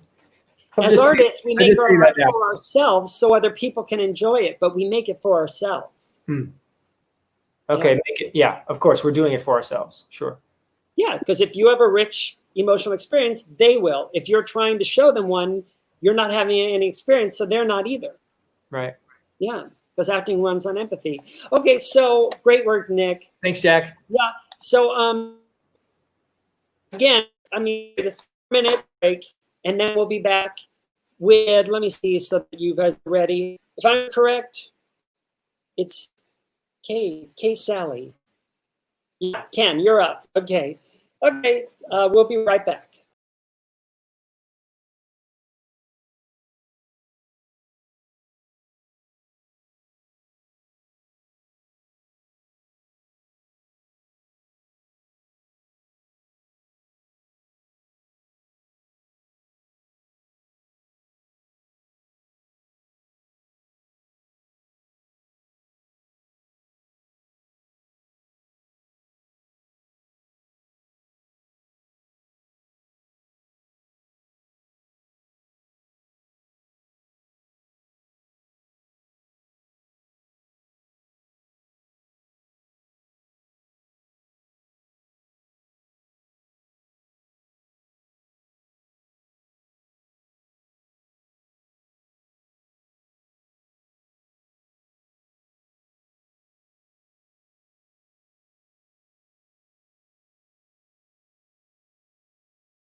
I'm back a couple minutes early because I thought I would just talk for a second about this concept of the camera being your friend and how it's like this in a drama. When a camera in a drama, you know, the camera's like this, right? So that means it sees and feels everything the actor's going through. It sees a new thought pass behind your eyes. So therefore, in a drama, what needs to happen in a drama audition? Maybe a new thought passes behind your eyes. I mean, that's powerful in a drama. However, you know, if the circumstances are such that it says, you know, see, we get told by our agents, go in there and make strong choices. And to that, I'd say, well, if the circumstances are strong, strong choices will happen to me in the audition. You know, if there's a whole bunch of exclamation points and it says the character slams his fist on the desk or tears, you know, come out his eyes, you should hope that happens to you. But you want to experience it as if it's happening to you, not that you're making it happen. So anyway, so we're gonna get started with Ken when he's back. Does anybody who's here in the room have any questions? If you do, you can wave your hand. Ken, I'm gonna bring you on now. Is that okay? Here we go. Hi. Can you hear me? Yeah, but you're sideways on my screen. Are you sideways on your screen? Really? Oh, now you're not. Now you're perfect. Great. Hello. How are you? Nice to meet you. Pretty good, pretty good. Let's see where I am there. There you go. So if I'm correct, you're doing you're going to do the Will Smith scene, Yes, Prince of which is a Peoria. guest star role on a sitcom. Okay. He is he's the substitute theater teacher, if I'm correct. Okay. Yeah. And Yes. do you want to start with scene one with me saying, "Excuse me, sir, do you have any idea?" Is that where you want to start? Exactly. Okay, since I have the first line, you just let me know when you're ready, and we'll do this guest star sitcom audition for a Nickelodeon TV show. Nickelodeon. Even helps. That helps there too. Okay, so here we go. Yeah. Excuse me, sir, do you have any idea where Mr. Smith is? Will Smith? Sorry, he's not here. Or is he? I'm sorry, is he here or not? He is. And you're looking at him. Ladies and gentlemen, it is I, Will Smith. You're not Will Smith. What do you mean? Oh, I see what happened. You've mistaken me for the other Will Smith. He's great too. We worked together on Men in Black 3, where I played melted alien corpse. Maybe this will, you'll remember this. Oh yeah, I kind of remember that. Now I know what you're wondering. How did I disappear so seamlessly into the character of janitor? Actually, I'm wondering how to get my money back. I did it with the process called acting. In fact, this isn't even a broom. It's a stick. I truly believed he had a broom. Let's begin. Everybody up on your feet. Oh, wait, we have to do stuff? Oh, this stinks. I thought we were just going to watch Will Smith. You are watching Will Smith. Oh, come on, dude. You know what I mean. Acting. What is it? Emotions and doing stuff. Unless you're playing an alien corpse, in which case it's about not doing stuff. Now, for our first exercise, I'm going to give you an emotion. And you're going to... Okay, good, good. I'm going to stop you there and get up and turn off my fan because it's making too much noise. Okay, so I'm going to ask you, what was your experience of doing that? Anything come up you don't care for? Anything your vulture was saying? Trying to do the words too perfectly. Was your vulture saying something about how the words have to be perfect? Yeah. And What was he saying? that I was a bit off on I misread some of the lines, misthought some of the lines, and kind of moved them around a little bit. But what did your vulture say about that? Did he say, you have to get a word perfect? Or did he say, you're ruining it because you're not saying it word perfect? Like, what was he saying so that we can figure out what... Get it right. Take a breath and look at the next line, get it. And look at the page and get it again. Get the next line.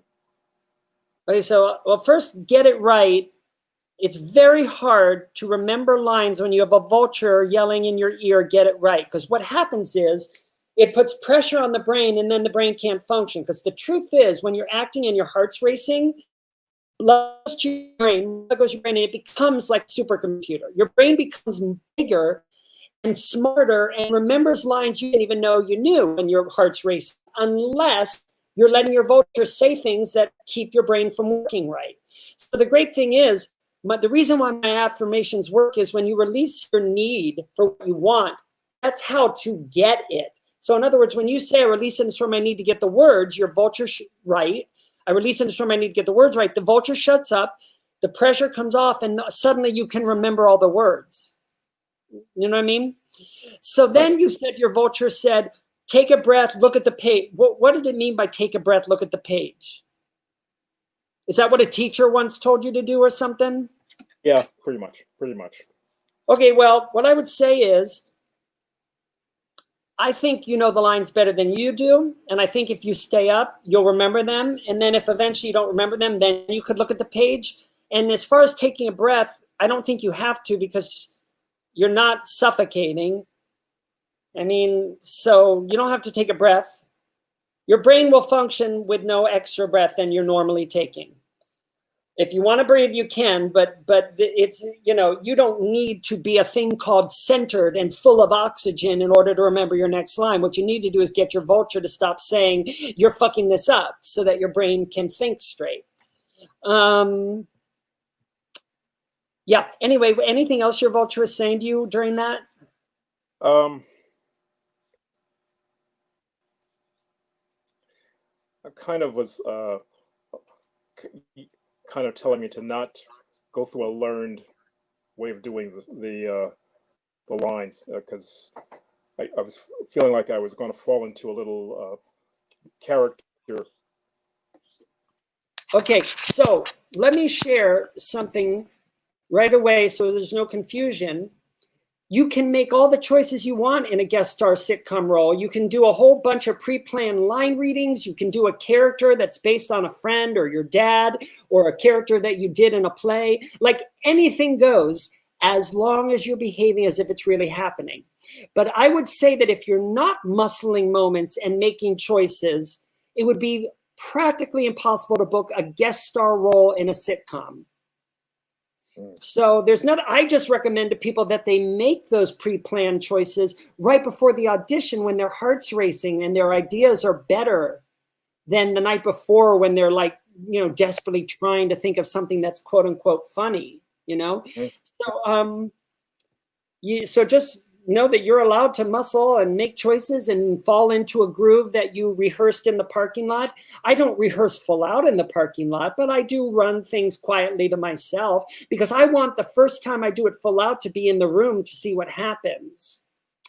Anyway, anything else you want to share about your experience of doing it? I have a little bit of a vulture thing in that personal thing. I just had an accident a few months ago, and I'm kind of doing this sitting down, and I know normally, if it hadn't been for the accident, I'd be doing the standing and doing movement and stuff. So I'm kind of have a little bit of vulture in the back of my head saying, well, you should have been doing standing. You should have been doing standing. No, any role you can do, you could book it sitting or standing, practically any role. That's not what matters. And My own stuff. I'm so sorry you had an accident, but you have to understand that you have to sit right now. Right. So telling yourself I should have been standing is basically saying it doesn't matter. My experience in life doesn't matter. It's not as important as this scene or what Jack thinks of me.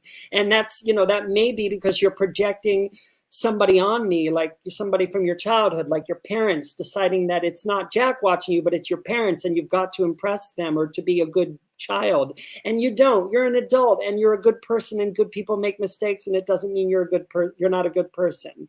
So be kind to yourself. I just thought this was my first time to see you perform, and I thought it was such a lovely audition. And I had a lot of fun watching it. And to me, though, it felt a bit more like a filmed half-hour comedy instead of a sitcom. Okay. And I'll explain to you why, and we'll do it again, and I'll let you go a little farther down the road of sitcom. So let me just talk very quickly about comedy and then sitcom. So there's no such thing as comedy acting. All acting is just behaving as if it's really happening. But in a comedy, while we don't want to try to make them laugh, you should be involved in tickling yourself with your genuine, spontaneous human behavior. That's what a comedy is.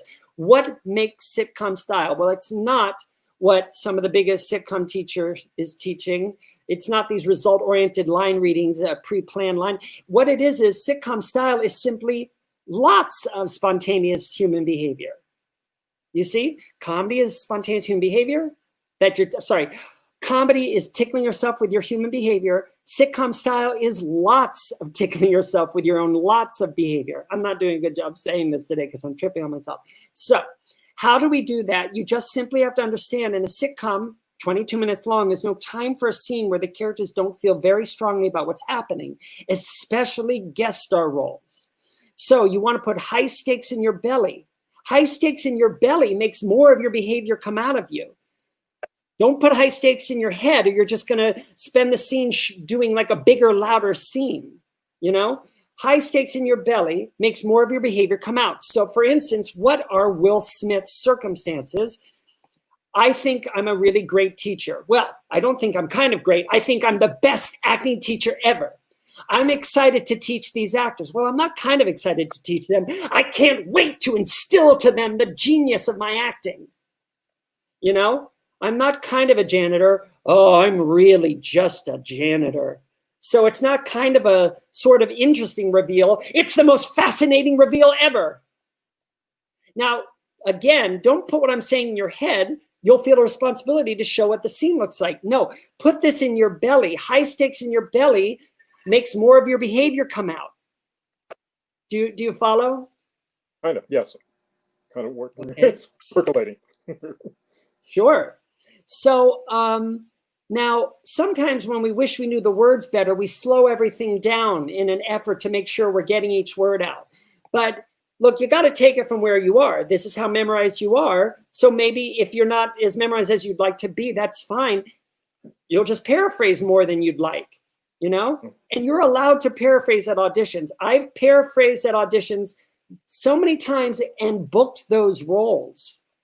It's not the goal, but here's the way you want to look at it. All I do to prepare is audition, is memorize. Sorry, all I do to prepare is memorize. So, you know, I memorize as much as I have time for. But once I walk, and I memorize it word perfectly, and I want to say it word perfectly. But once I walk into the audition room, while I want to say it word perfectly, I don't need to. And that's the healthy balance. As long as you want to say a word perfectly, you'll never offend them. You'll never over paraphrase if you want to say a word perfectly. Okay? But I'd rather you be able to throw away the words so that by paraphrasing than think, oh, I've got to sort of, you know, get every word right. Okay. Okay? If you want to take a moment to look at your lines, you could do that.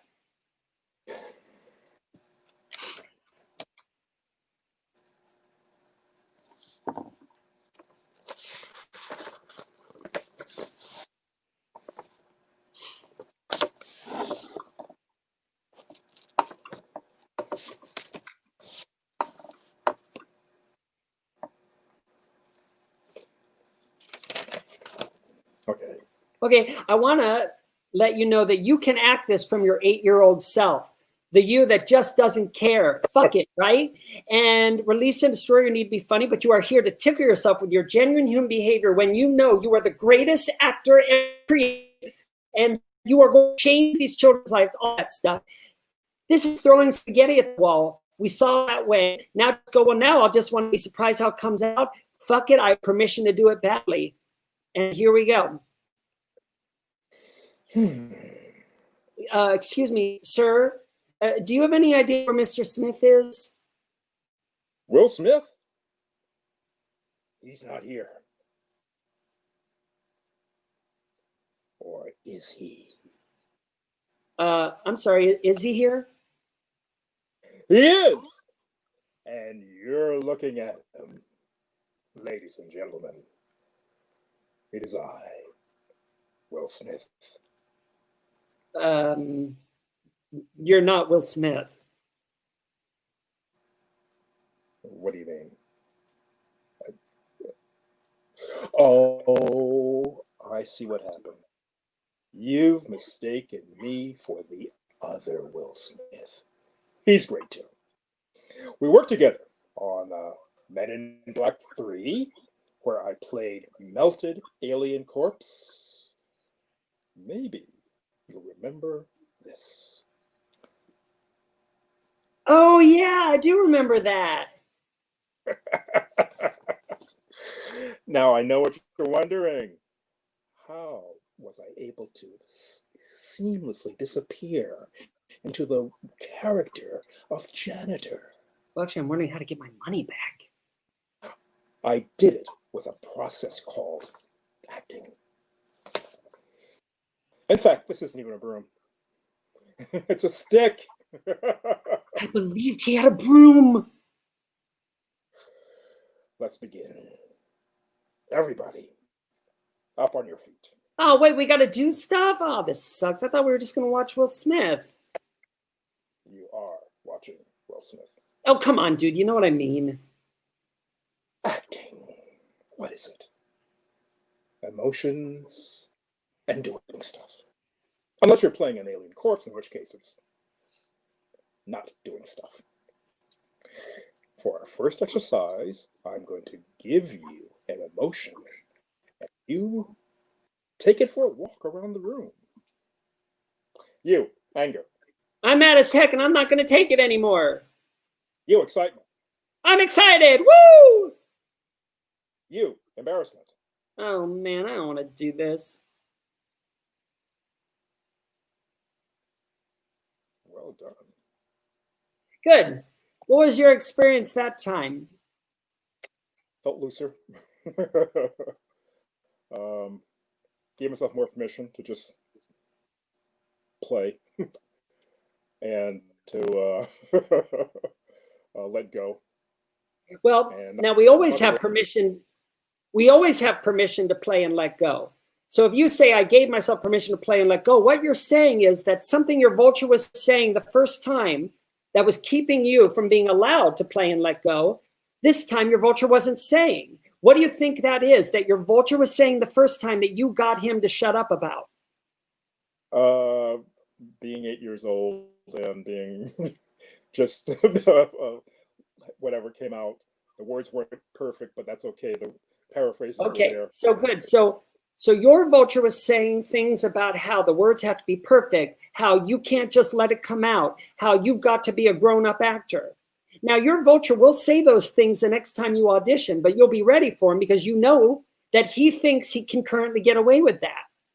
So you'll say, I release and destroy, I need to control the scene. I release and destroy, I need to get the words right. Fuck the words. If telling yourself I'll act it for my 8-year-old self resonates for you, please feel free to say that.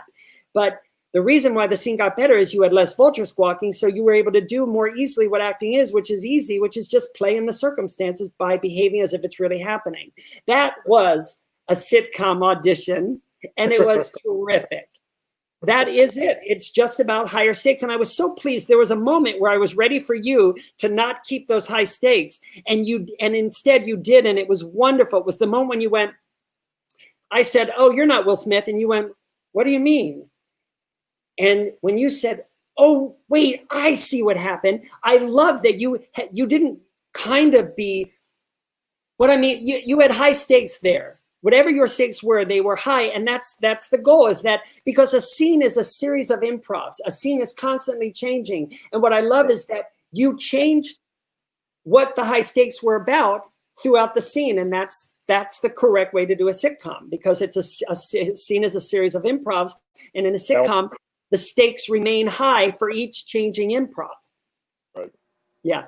So anything else you want to share? That's about it. Thank you very much. Yeah, and I just want to say, it's like in a sitcom audition for a guest star role, and in a kid's show, it doesn't get more. I mean, a kid's show guest star audition is all the way on the end of the spectrum, where you can muscle moments and do funny character voices and do pre-planned stuff. So when you were the janitor, you could have even gone further with the like whatever janitor voice he's putting on, you know. And I also think even though you're sitting, you could have enacted that bow somehow, because as the writer, I wrote he bows, and you could book this job skipping that. But if you did some sort of bow, I, as the writer, would have been pleased to see it. But more importantly, you may have been surprised with some sort of thought or feeling that came up because of the bow. Gotcha. Okay, great work. Nice to meet you. To meet you. Get better quicks. Take care. My best. Right. Up now we have Hillary.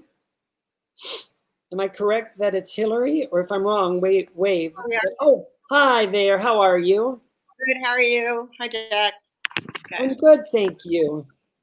Good. Good to So hear. what is the name of the scene you're doing? It's Lily and Dr. Ames. I'm a grandmother too, and I'm sitting in the doctor's office. You're a grandmother and you're sitting in the doctor's office. And is this a drama? Yeah, it's a drama. Okay, it Drama. says hospital consult room. Jilly Allie's grandma talks with Dr. Ames, and at a certain moment of this, I believe in. No, okay.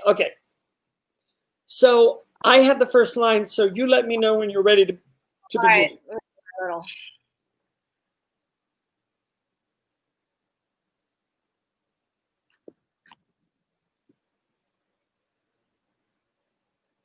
Mrs. Weston, we have a little time since Allie's in there with Dr. Jakes to talk about this highly unusual situation. I'm not sure your granddaughter completely understands.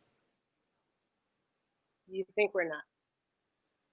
Well, nuts is not a word I'd use. I understand how strong a pull motherhood is for Allie, for any woman, when she's faced with infertility, but this seems Desperate, delusional, dangerous. again, not words I'd use, but you do see my concern. Dr. Ames, even if I wanted to, I could not talk Allie out of this. I mean, Dr. James has given her a glimpse of hope. And I mean, even if it doesn't work out, at least we know we've tried. And, you know, at least she can put it to rest. I mean, it's simple. She has her ovaries. She needs a uterus. All mine's been doing the last 20 years is collecting dust. So if she wants mine, she can surely have it. With all due respect, this kind of womb donation has never been done successfully. And this is something she's certainly never attempted before. I just need you to understand that.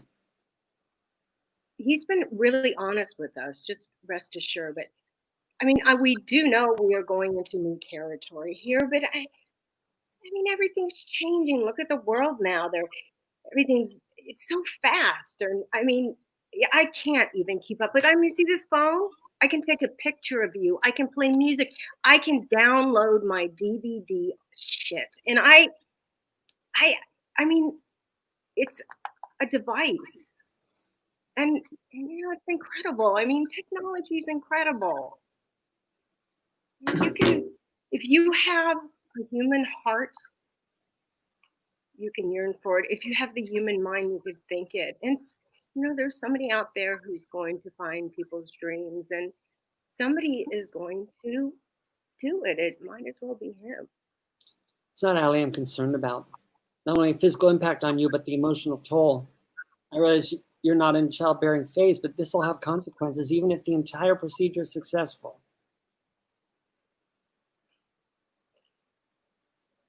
I have had a lot of consequences in my life, sometimes terrible things, sometimes wonderful and incredible things.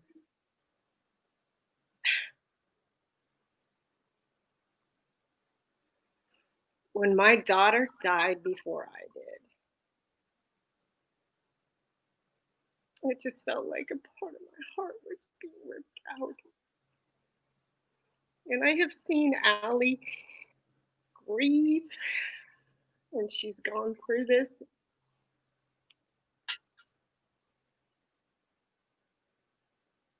And if this can help her have what she's always wanted to have, then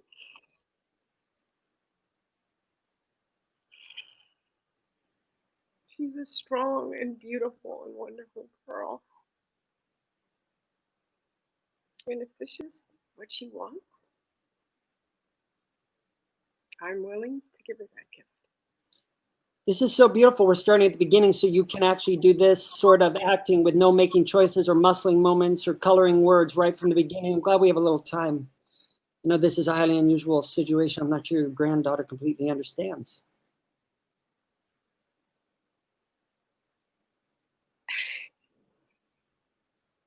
Dr. Ames, even if I wanted to, I wouldn't. I can't change her mind. We'll stop because you don't know where I am. Okay, honey. So, I was so into hearing what you were saying. I was like, wait a minute. I don't, doctor. Let's not worry about what just happened. Instead, talk about your experience of doing the scene. Anything come up? You don't care for anything your vulture was saying? There was a second when I thought I lost my lines, and I didn't care. I didn't care. Okay, well, that goes in the pile of what things that feel better than usual based on what you've been working on with me. But I was just curious if there was anything your vulture was saying that you didn't care for. So when I lost the lines, it was like, you fucked up. Yeah, who is that, honey? You know, it's the same person that always, it's my mother going, you fucked up. Then you've got to, I know, but it's actually you. She handed you the baton and you're still running with it. You need to drop it. And you do that by reminding yourself right before you act that we're not your mom, so that you don't give a shit what we think. I don't give a fuck. Okay? But anyway, look, we've worked together a lot, so I want to cut to the chase. Yes, please. I want to start that ending, you know, was a fucking glorious audition. You know, you stopped, you dropped everything you were holding to take care of the scene for that ending. And it was a stunning audition. That's the shit that books work. That kind of spontaneity, that emotion you felt, that kind of creepy realness. It was incredible, but I just wish you had started from that place of trust, because until then, you were making so many choices. You were kicking yourself for not keeping the scene moving. You were trying to show what it'll look like. You were coloring words. So don't be mad at yourself, because letting it go was easy. And I'm so proud of you that you did, and that you got such a gorgeous audition. But I want to do it again. And I want you to begin with your mom out of the room, and with the knowledge that you're allowed to know. You should hope you forget the lines, because in that silence, I will project fascinating things on you.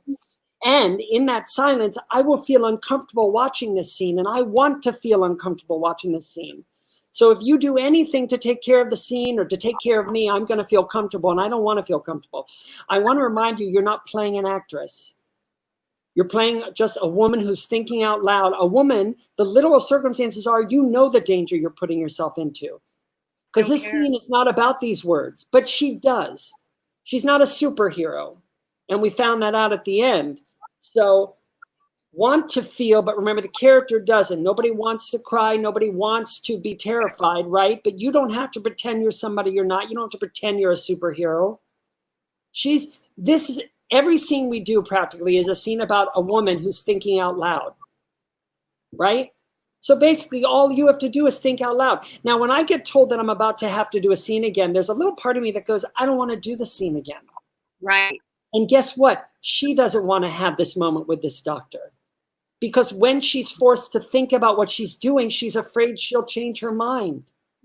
So you as an actress, your thought should be, I don't want to do the scene again. I'll just take it from where I am. I don't want to have to do this scene again. So you don't have to make any choices, not one. Because if nothing happens, I'll project on that.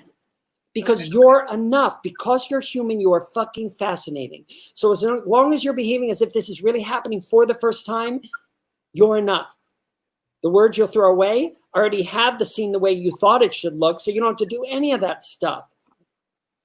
It's an improv about a doctor unexpectedly pulling you aside to talk to you. Take it from where you are. Hope we feel fucking uncomfortable watching it. It's the 9th take, so who gives a shit? Miss Wesson, I'm actually glad we have a little time while she talks to him about this. It's a highly unusual situation. I'm not sure your granddaughter completely understands that.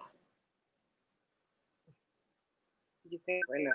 No, that is not a word I would use. I understand how strong a pull of motherhood is for Allie, for all women, especially when she faces with infertility. But this seems delusional, desperate, huh? Dangerous. Again, these are not words I would use. Couldn't change Allie's mind. And he's given her hope, and if it doesn't work, at least we tried, and she can have closure. Allie has her ovaries. All she needs is a uterus. Mine's done nothing. Oh, sorry. That's you. Sorry. I know this. Okay. Dr. Ames, even if I wanted to change Allie's mind, I wouldn't, okay? I mean, at least Dr. James has given her a glimmer of hope. And if it doesn't work, well, it doesn't work, okay? At least she can put it to rest.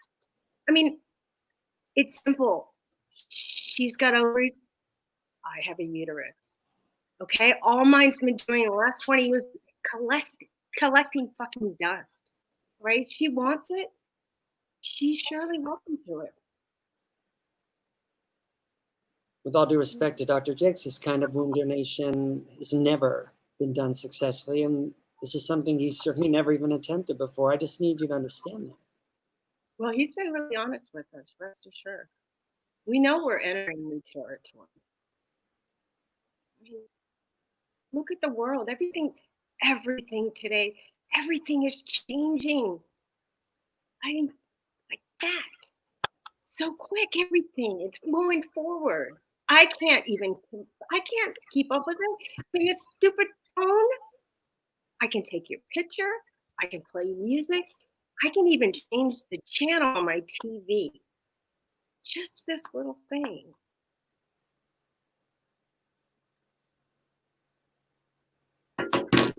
It's amazing. This is amazing. If the human mind can think it, and the human heart can feel it, then somebody is gonna make it come true. It's not just Allie I'm concerned about. Have you thought about a hysterectomy? It's not the physical impact, but the emotional toll it could take on you. I know you're not in childbearing phase of your life. This will have consequences. I know consequences. I've had a lot of them in my life. I've had good ones, I've had bad ones, I've had amazing ones. There's consequences. I know that. Okay?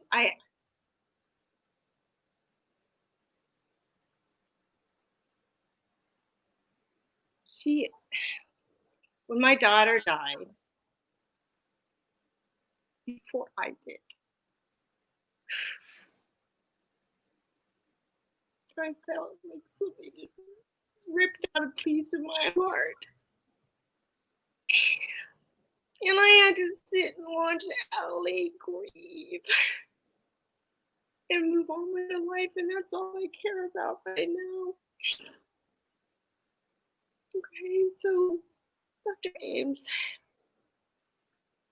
Good. I'm going to stop you. Beautiful work. Beautiful work. So proud of you. And we see that and we go, oh, why didn't she just do that the first time? And the reason why is that the first time your vulture was saying things to you that you probably are a little clearer on what she was saying to you the first time. You want to share with us what she was saying the first time that kept you from trusting and allowing that the first time? You got to get the words right. And I was thinking right in the first time, it was like, be a matter of fact in the beginning. Don't have a choice.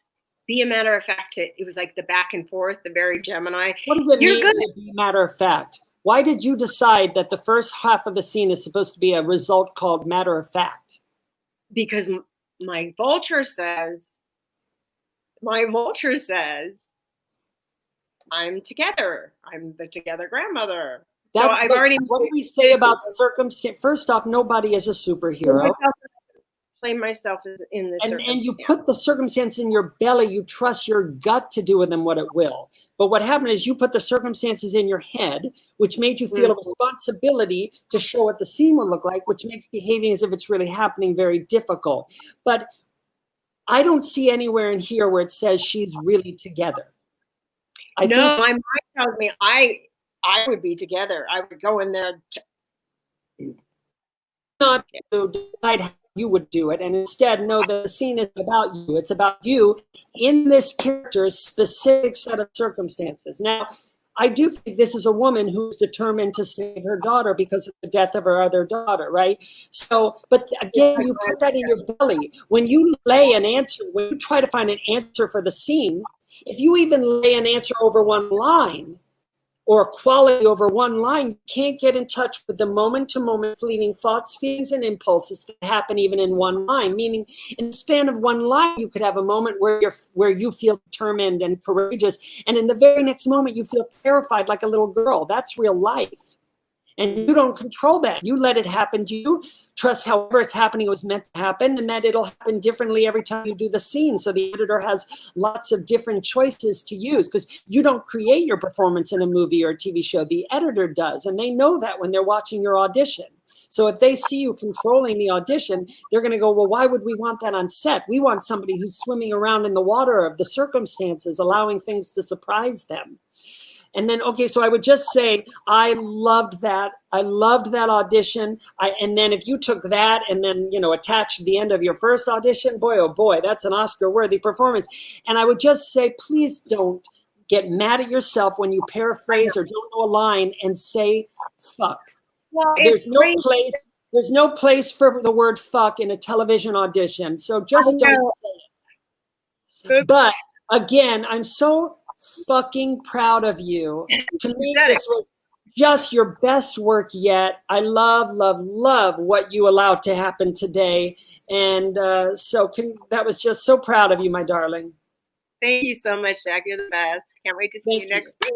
Oh, awesome. Okay, cool. And don't forget, as actors, you know, and if we put ourselves in the circumstances and forget we're not playing an actor, then we're going to feel very comfortable, you know, coloring words and being dramatic, and we're almost never playing actors. So do remind yourself that often in your scene, one of the circumstances is, I'm not an actor.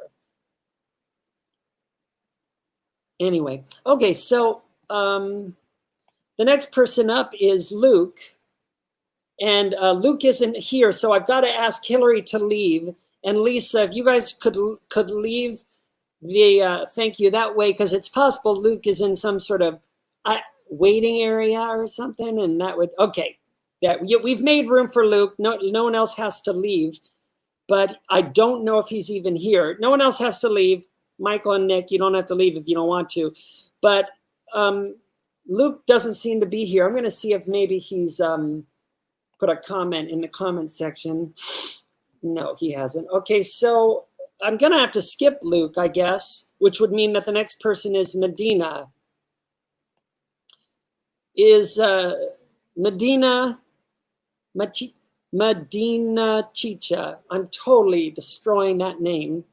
But is that person here and available to perform? Is Luke.Martin or Medina Chicha here? Okay, so we're going to talk for a few minutes until one of those people shows up. So I am curious if anybody has a question, and that could be somebody out in YouTube world, because I do see your comments, or it could be an actor who's here in the room if you just turn on your camera.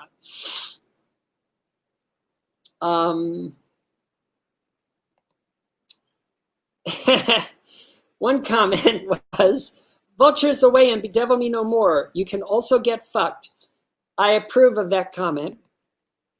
Michael and Joan, do either of you have anything that you wanted to chat about while we kill time? Or, Michael, would you like to take a couple minutes?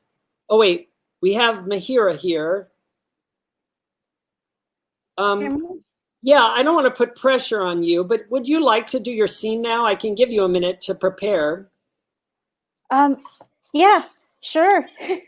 Okay, well, do you want a moment? I can even take you off the screen if you'd like a moment. Would you like me to give you a minute? Sure, that would be lovely. Thank you. Yes, so Hillary got a lovely comment. Fantastic job, Hillary, from LA Douglas, maintaining the realism. I believe in you and what you had to say. Oh, that's very sweet. Here's a question.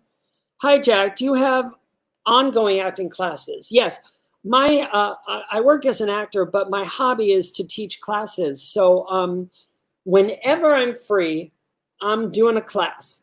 And right now, because there's so much insanity in the world, I'm doing all the money that I make in the class goes right to a charity. This week it goes to the LA Gay and Lesbian Center and the New York one. But if you would like to be involved in my class, all you have to do is email me at this email address, info@jackplotnick.com. And that way you can get on my email invite list so that you'll be notified when I'm doing my next online class. And as soon as a vaccine comes out, I'll be doing them face to face again.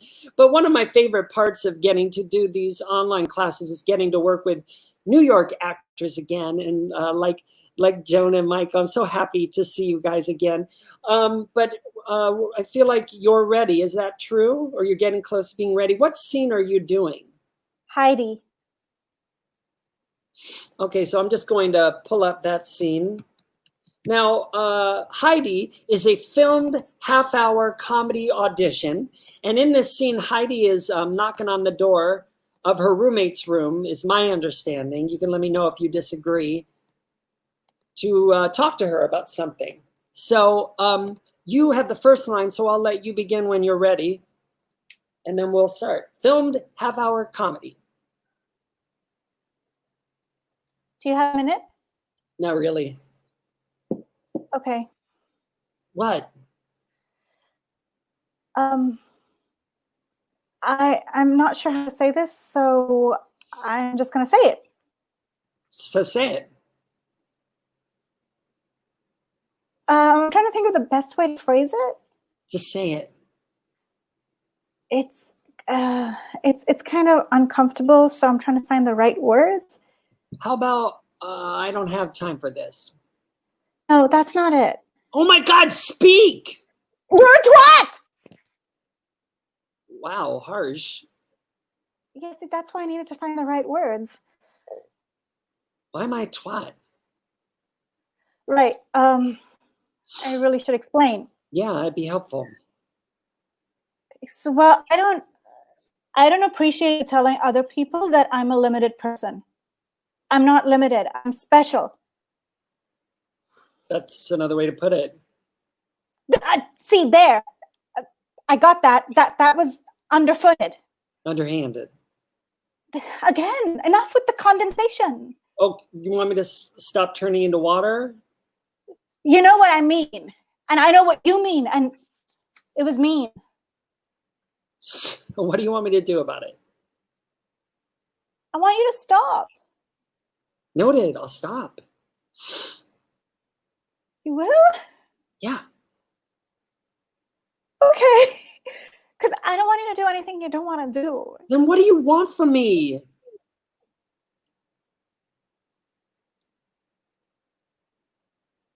Can I think on it and get back to you?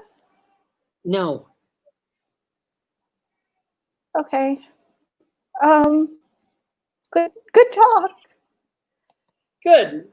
So I'm going to ask you now what your experience of doing the scene was, whether anything came up you didn't care for, anything your vulture was saying? Yeah, a little bit like I was so hurt when Say it again? when I was so hurt when that's a wonderful gift of a surprising thought or image or concept that you reacted to emotionally, but that's not what I'm talking about right now. That's talking about the result of the scene, and I didn't want to talk about that. I want to talk about, was there anything your vulture was squawking about that you didn't care for? Yes, I think it was saying you're taking too much time. Okay, so it was saying you're taking too much time, or was it saying, come on, keep it moving? Yes, it was saying keep it moving. Well, your vulture would say that because it wants you to think your job is to show what the scene will look like in the finished product. Because your vulture is your ego. It's the half of you that wants you to fail and will just say whatever it thinks you'll currently listen to in order to ruin your experience. So to that, I would just say to my vulture, I release and destroy my need to keep it moving. I am allowed to take as long as I want because I'm not here to show what the scene will look like. I release and destroy my need to control the scene. I'm not strong enough to, because when I try, it ruins it. Instead, I'll just let my higher power guide me through it, and however it goes was meant to go. And then your vulture will stop talking about how the scene is going. Anything else your vulture was saying? I think it was saying you're not prepared enough. You don't know your lines. You're messing up the line. Okay. And I did learn them. Huh? You did or you didn't learn them? No, I did, but what your vulture wants to do, and it's an insidious thing our vulture does, is it wants to put the scene far away. It wants to say the scene is all the way over there, so you can't get there. That's what it means when it says you're not memorized enough because you can't get to the scene because you're not memorized enough, or you're not prepared, so you can't do the scene because you're not prepared enough. But as soon as you put the scene over there, you're fucked, because your vulture won't let you get over there but 1 in 100 times. Because I guarantee even if you spent a week memorizing, your vulture would still go, I think you could have spent one more day. And so you want to just go, look, I'm going to take it from where I am. I can't be more memorized. This is how much memorized I am. So I'll just take it from where I am. I'm a good person. Good people make mistakes. So I forgive myself for not being more memorized. But also, I hope I forget the words, because the moment when I don't know my next line is the best moment of the audition. Because what could be more real than a human standing in front of another human trying to think of what to say? Because every scene you'll ever do is a scene about a woman who doesn't know what she's going to say. But out of panic, we turn every scene into a scene about a woman who knows everything she's going to say and wonder why we didn't book that job. Okay? Right. So, Yeah. just tell yourself, I'm going to take it from where I am. And then your vulture can't say, you're not prepared. You don't know the words well enough. Anything else your vulture was saying? Oh, I was saying, you're too old. You shouldn't have let your hair go gray during the pandemic. Well, I want to remind you that you're not here to book this job. You're going to an audition to have a relationship with the casting person, just to show them who you are in the circumstances so that they'll keep bringing you back to the right role comes. Yes. Uh-huh. Thank you. Anything else you want to share? Anything that felt better than usual based on what you've been working on?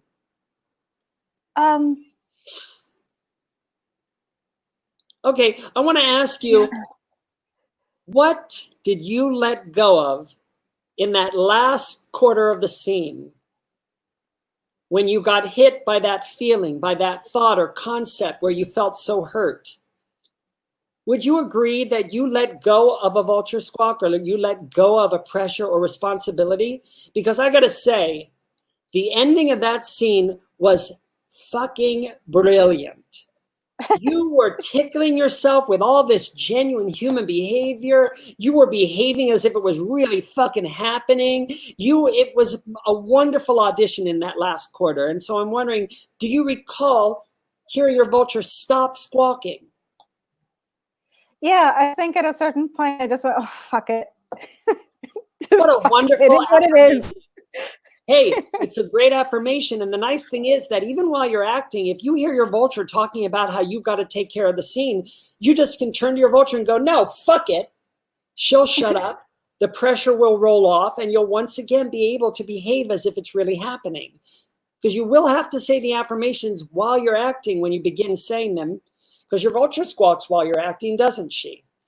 And they can't read your mind, and it only takes a second to think fuck it. So I hope fuck it becomes your new favorite affirmation. Thanks, because Jack. you got your vulture to stop squawking, all that pressure stuff, and all of a sudden you were able to behave as if it was really happening. So I started to get to see your genuine human behavior, because the problem with the first half of the scene was there was such a part of you that was trying to show what the scene would look like. It made it hard to behave as if it was really happening. So we didn't get any of your genuine human behavior. And genuine human behavior is what you're there to tickle yourself with. And we saw you do it beautifully at the end. So, obviously you can do it. It's not hard to tickle ourselves with our genuine human behavior. It's just hard to get human behavior when we're having a hard time behaving as if it's really happening, because we have a pressure to keep it moving and get the words perfect, or, a pressure to be more prepared than we are. I quickly learned in LA that whether I booked the job or not had nothing to do with the amount of preparation. Because it was actually the jobs that I had more time to prepare that I didn't book, because the way I was preparing was all about taking out all the spontaneity and pre-planning the line readings. But when they'd go, oh, you know what, Jack? We think maybe you're right for this role instead. Here, look at these sides. Go out in the hallway and come right back in. Those were the jobs I tended to book, because I didn't have time to do the result-oriented pre-planning that had been part of my preparation until then. Do you follow?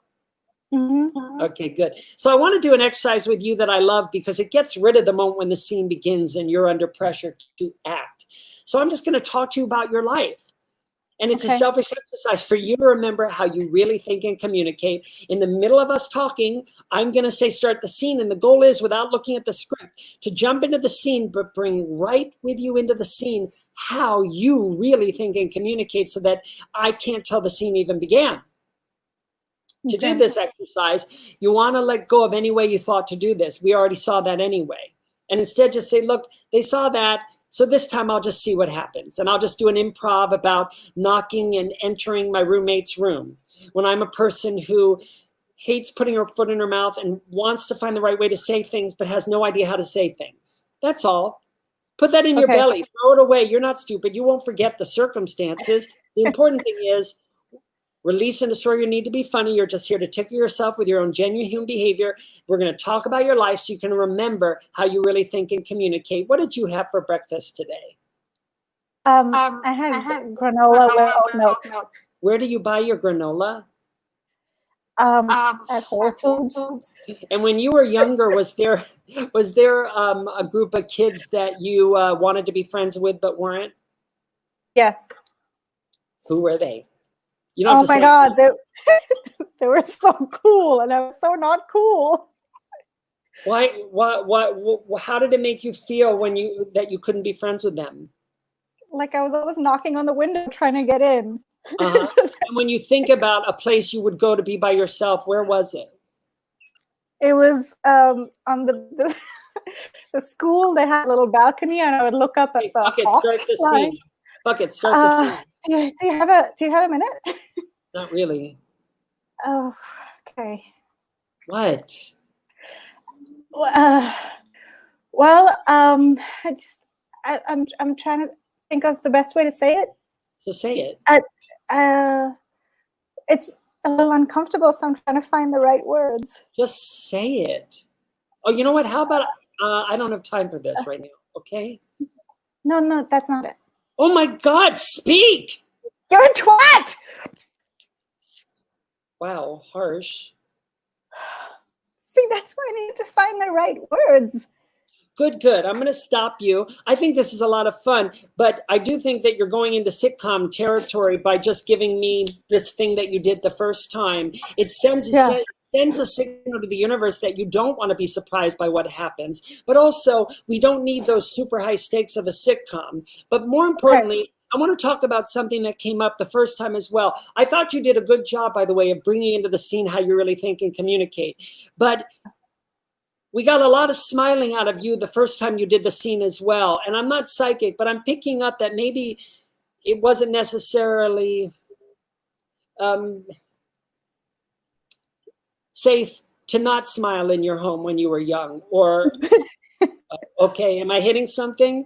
Mm-hmm. Okay, you have to remind yourself that this isn't your childhood, that I'm not the people in your family or the kids at your school, and that the literal obvious circumstances are, I don't want to go in there because clearly she hasn't done this. There's been another 1,000 times where shit has gone down and you didn't do this, right?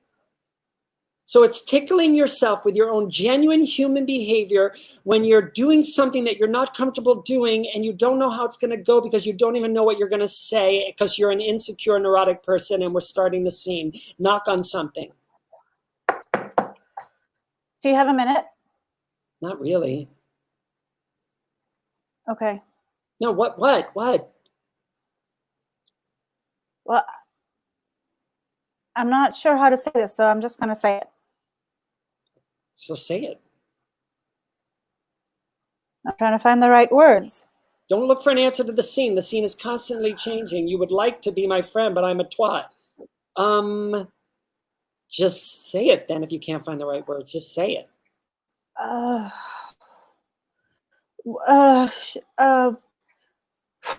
It's a little uncomfortable, so I'm just... Okay, I'm sorry. How about this? I don't have time for this. No, that's not it. Speak! You're a twat! Wow, harsh. That's why I was trying to find the right words. So why am I a twat? Right, so I probably should explain. Yeah, no, I do think that would be helpful. Well, I don't appreciate it when you tell other people that I'm a limited person. I'm not limited, I'm special. Yeah, that's a way to put it. See, there again, that was underfooted. Underhanded. Again, enough with the condensation. Oh, I'm sorry. You want me to stop being water? Is that what we're... Do you know what I mean? Okay, And I good. know what you mean. Good. So, is this all easier or harder than the first time you did the scene? It's easier. Is it more fun or less fun? It's more fun. Well, this is the beautiful thing about my workshop. Whenever somebody has a beautiful adjustment and the scene work gets just wonderful, they always say it was easier and more fun. So I guess acting is easier and more fun than we thought. And if it's better and it's easier, that means it's not better because we worked hard on it or you learned a new technique or I sent you outside to make notes on your script. No. If it's better and it's easier, that means it's better because you stopped being involved in things you don't need to be involved in.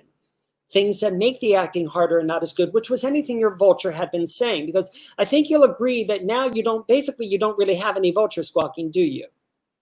No. Oh, well, see, that's the great thing about that exercise. When we're talking about our lives, we don't have a vulture screaming. And then when you jump into the scene, often your vulture forgets you're doing a scene and she shuts up. But the affirmations do what that exercise does and do it better than that exercise because the affirmations deal specifically with what your vulture is saying. Do you follow? Mm-hmm. Okay. Now, what I want to point out to you is there's a little bit of you that keeps wanting to find the answer to things. And I just want to tell you there is no answer to a scene. Just like life, a scene is constantly changing. But it was so beautiful when you let go of that responsibility to smile and you were free to feel any feeling. But remember, while the actor must want to feel, the character doesn't. So it's important to push down the feelings. But good news, when you push down a seed of anger, it grows stronger. You feel it more, and then the audience feels it more. But nobody wants to shout at their roommate, especially a character like this who so desperately needs to be liked. You follow? Yes. So while I'm glad that you, the actress, want to feel anger, I would recommend you push it down. But good news, when you push down anger, you may find that you feel it so strongly that you end up shouting. But she's not an actress. She's not somebody comfortable shouting. She pushes it down like everyone does, like you would as well, if this was really happening. You understand? Yeah. So because me talking to you about your childhood resonated for you, I recommend you read my chapter, The Inner Child, so you can meet your inner child. And if it's hysterical, it's historical, meaning that you may be having a hysterical reaction to things in your present day because of something historical in your past. And so what you'd want to do, if that's true, and I don't know for sure if it is, what you want to do is, for instance, if what you were reacting to was your parents, you would just want to spend a day or two reminding yourself, these people around me right now are not my parents. And you would do that whenever you're around people, even if they're your friends, whenever you're around more than one person. You just want to take a moment out to say, they're not my family. And then that illusion that you're still living in your childhood will fall away. And you'll be able to have a healthy amount of desire to please the people around you, which is really not very much. Because as adults, we don't really give a shit because we're good people. And if the people around us aren't pleased with us, it's like, okay, well then go to another table. You know what I mean? Mm-hmm. But again, that was beautiful work. So funny. Just remember, it's the 9th take, and you're just going to discover one of the many ways the scene can look. So really want to let go of your control of the scene and keep tickling yourself with your genuine human behavior. And when you watch this back, you're going to see all these beautiful human behavior moments that are so fucking funny. You really had me in stitches until you'd go, okay, now I know what's best for the scene, and I'll just keep doing what I'm doing because it's working. Right. Right. Okay. Anything else? No, that's it. Thank you so much. I hope to be back. Absolutely. Hope to see you again. Take care. Okay, so up next, first I want to offer to Luke. Well, I don't think Luke is going to be performing today. Maybe he wrote to me and said he's not performing. Is Medina here? Is that Margaret? No. Maybe Medina already performed. Wave to the camera if you think you're next. Okay. So here we go. No, you're not next. I already went. I am Margaret Medina. I already went. Thank you for clearing that up. Whew. Okay, that means that we are now on Michael.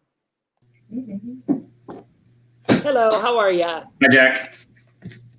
So the only people we have left are you and then Joan, unless Luke shows up. But I have a feeling Luke wrote to me and I just forgot, and he's not performing today. So Makes sense. you're doing a drama scene. Is it Maple? Maple. Okay. And you have the first line, so I'll let you begin when you're ready, but I do want to read these stage directions. And by the way, did they give you a breakdown of this role? Is there anything in the breakdown of the role that I should know before you do it? No. Okay. It says that we're in. That's on the page. It says we're in somebody named Deering's office at Odyssey Holdings headquarters. It says the office is designer decorated but sterile, no sign of life. Robert Maple enters, so I take it it's your office. Mm-hmm. To find me, Tony. Am I a police officer? Yeah, detectives.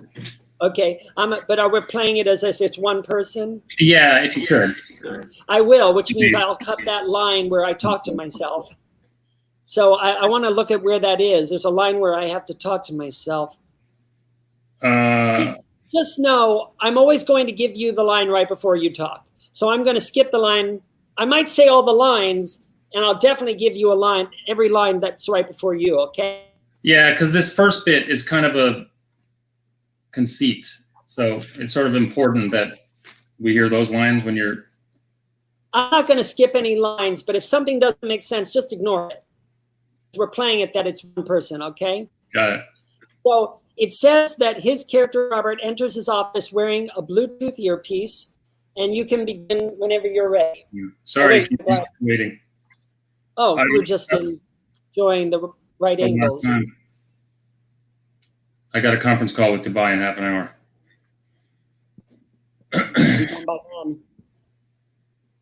I don't care about customs. I don't care what they say. We need those containers on the platform by the end of today. Call me back to confirm. Sorry to keep you waiting. We heard. How can I help you? I already told NCIS everything I know last week.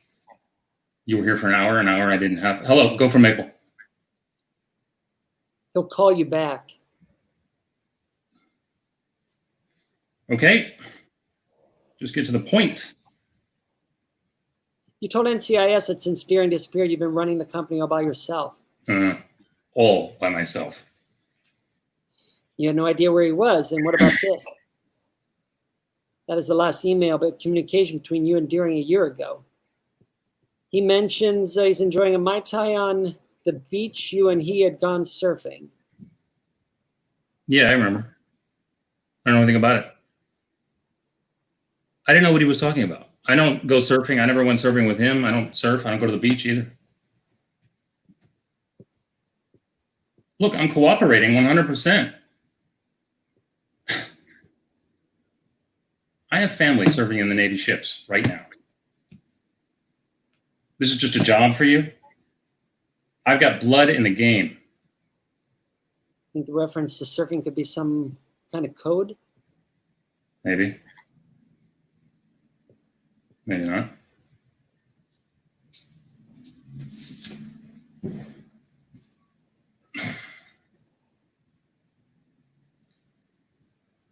Deering had been saying odd things like that to me for months before he disappeared. Erratic things. I think he was losing it. You did not tell us that last week. You have to understand that I have a lot of people depending on me.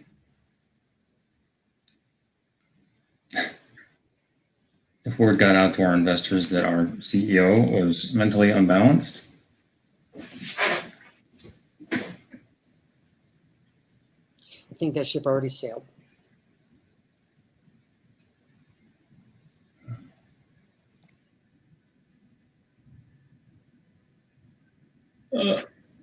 I lost you.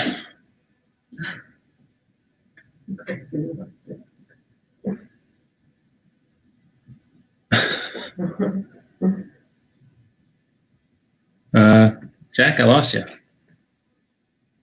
No. I hit the wrong button. That was hilarious. You just sat there like, oh God, guys. I lost you, Jack. That was amazing. You left. You wanted your money back. No. Okay, so I have no idea how I hit the wrong button. But anyway, I want to talk to you about your experience of doing that. Did anything come up that you don't care for? Was there anything your vulture was squawking about? Yeah. Yeah, definitely. My vulture was just saying, make sure you put those circumstances in your belly and then forget about them.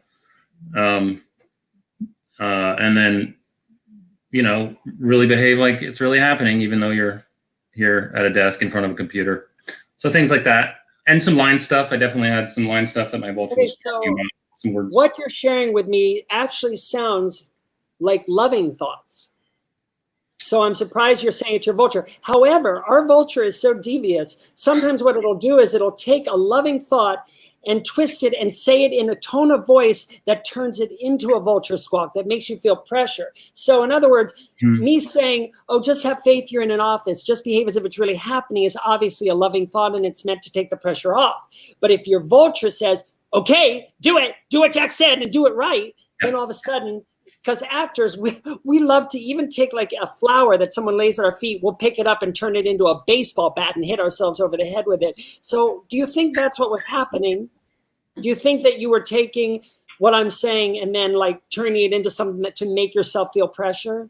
I think so. I think so because I've had a little history with this scene. And so I was like, oh, I should, I want to, allow some more things to happen and have a little, some different behavior. Okay, so what I'm hearing is, because sometimes you really want to talk to your vulture to make sure that you're hearing what it's really saying and that sometimes your vulture is saying something that's hidden underneath what it's saying. Sounds to me like what you're saying is the unspoken thing your vulture was really saying is, do a good job in this scene. And it was saying, okay, make sure to do everything Jack teaches so you'll do a better job in this scene than you have in the past. Yeah. You follow? Yeah. So the unspoken thing is still do a good job in the scene, to which you'd go, no, I release in the storm. I need to do a good job in the scene. This is the 9th take where the director said, I already have the scene. The director literally says, you have permission to do it badly. But it's hard to approach the scene if it's the 9th take, if you've got a vulture who's tricking you into thinking it's your responsibility to do a good job in the scene. Right. Yeah. Right. Next, you said that your vulture was squawking things that have to do with the concept of lines. What do you think he was saying about lines? Well, oh, and before you say, I just want to reiterate, it's okay that you want to do a good job in the scene, and it's okay that you want to have a rich emotional experience, but we don't get the things we need. And your vulture was turning that want into a need by squawking, okay, do it, don't you want, Anyway, sorry. Gotcha. So what about the lines?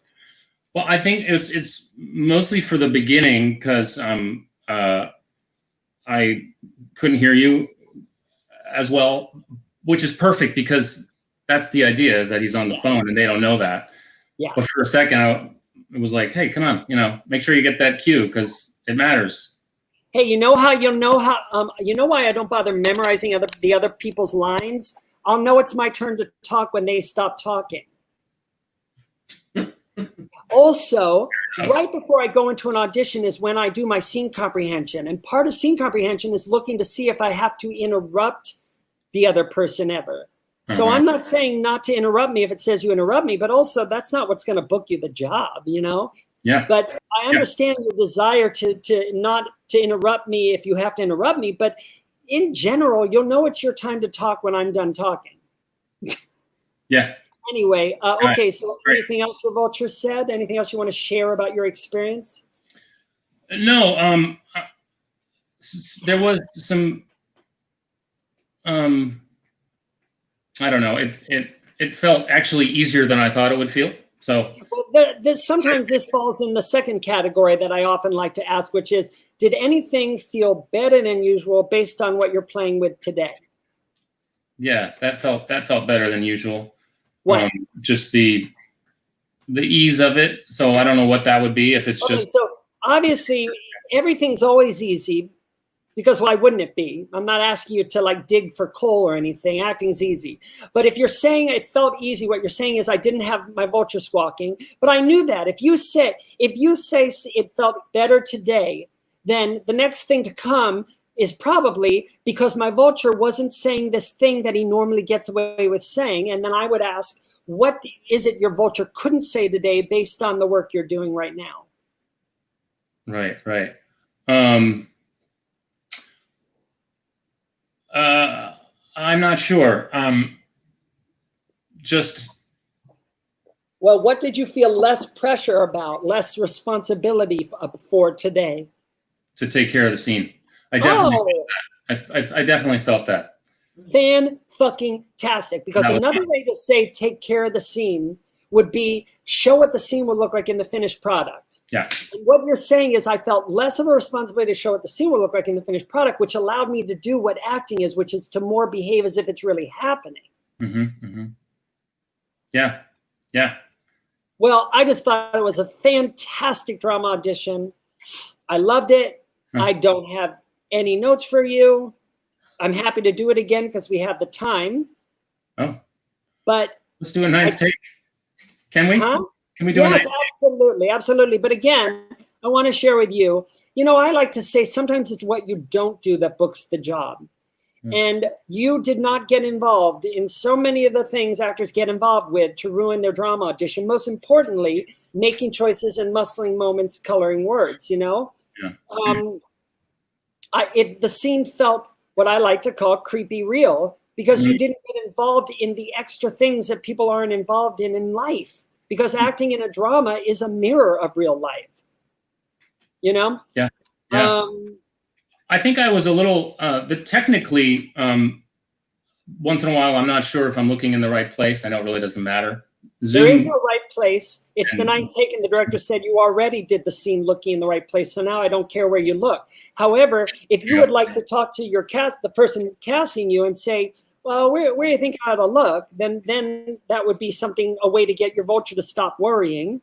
Yeah. I personally don't care where you look, but you might want to choose one place for where the detective is since it's just one man you're talking to, but you don't have to. I did notice at the start of the scene that it looked like your circumstances were that there were several people in the room, but it didn't bother me because again, that's not what's going to book you the job that you looked in the right place, Gotcha. Yeah. Yeah. That's tied to my desire to make sense of the scene, to make sense of what the writer has written in terms of who's in the room with you. But, you and I talked about it, that we would combine those roles. Detective. Scene comprehension is super important, and I'm glad you make it important, but it's also super fucking easy. Because what's happening in the scene is always obvious. And anything past what's obviously happening, which are the circumstances, are things that we hope will surprise us in the performance and be different every time. So I like that you care about scene comprehension, but if you're complicating it in your mind, do read my chapter on scene comprehension so you can remind yourself how easy it is. And it's a very simple thing, scene comprehension, but it's also very important because the circumstances is all we have. And you're obviously very good at it. You're also obviously very good at drama acting. So what I'm glad you found me, because what I'd love is for you to be able to do your art with no vulture squawking. So whenever you get a chance to do a scene again, and it's the same, you've just done the scene and now they say, hey, let's do it again. You always want to tell yourself, well, they just saw that. So now I want to let go of those, and really just want to be surprised. Yeah. The circumstances will be the same. So the scene won't look that different, but the thoughts will be different. The way the lines come out could be different. You should want to be surprised. Also, the director said, well, I already have it perfectly. So now I guess just see what happens. Just behave as if it's really happening. Take all the time you want, and you have permission to do it badly. So whenever you're ready. Sorry to keep you waiting. We were just enjoying the right angles. I don't have a lot of time. I have a conference call with Dubai in half an hour. I'm sure we'll be done by then. I don't care what customs says. We need those containers on the shipping platform by the end of today. Call me back to confirm. Sorry to keep you waiting. We heard. How can I help? I already told NCIS everything I know last week. I gave you an hour of my time, an hour I didn't have. Hello, go for Maple. He'll call you back. Okay. Just get to the point. You told NCIS that since Deering disappeared, you've been running the company by yourself. Yep, all by myself. You had no idea where he was. What about this?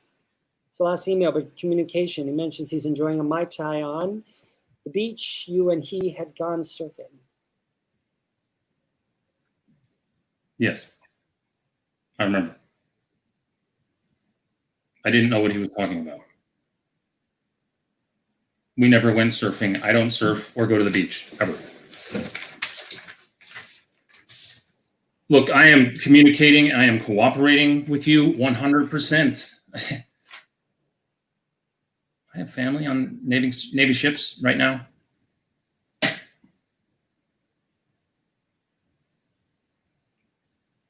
This is a job for you. I've got blood in the game. Think the reference to serving could be some kind of code? Maybe, maybe not.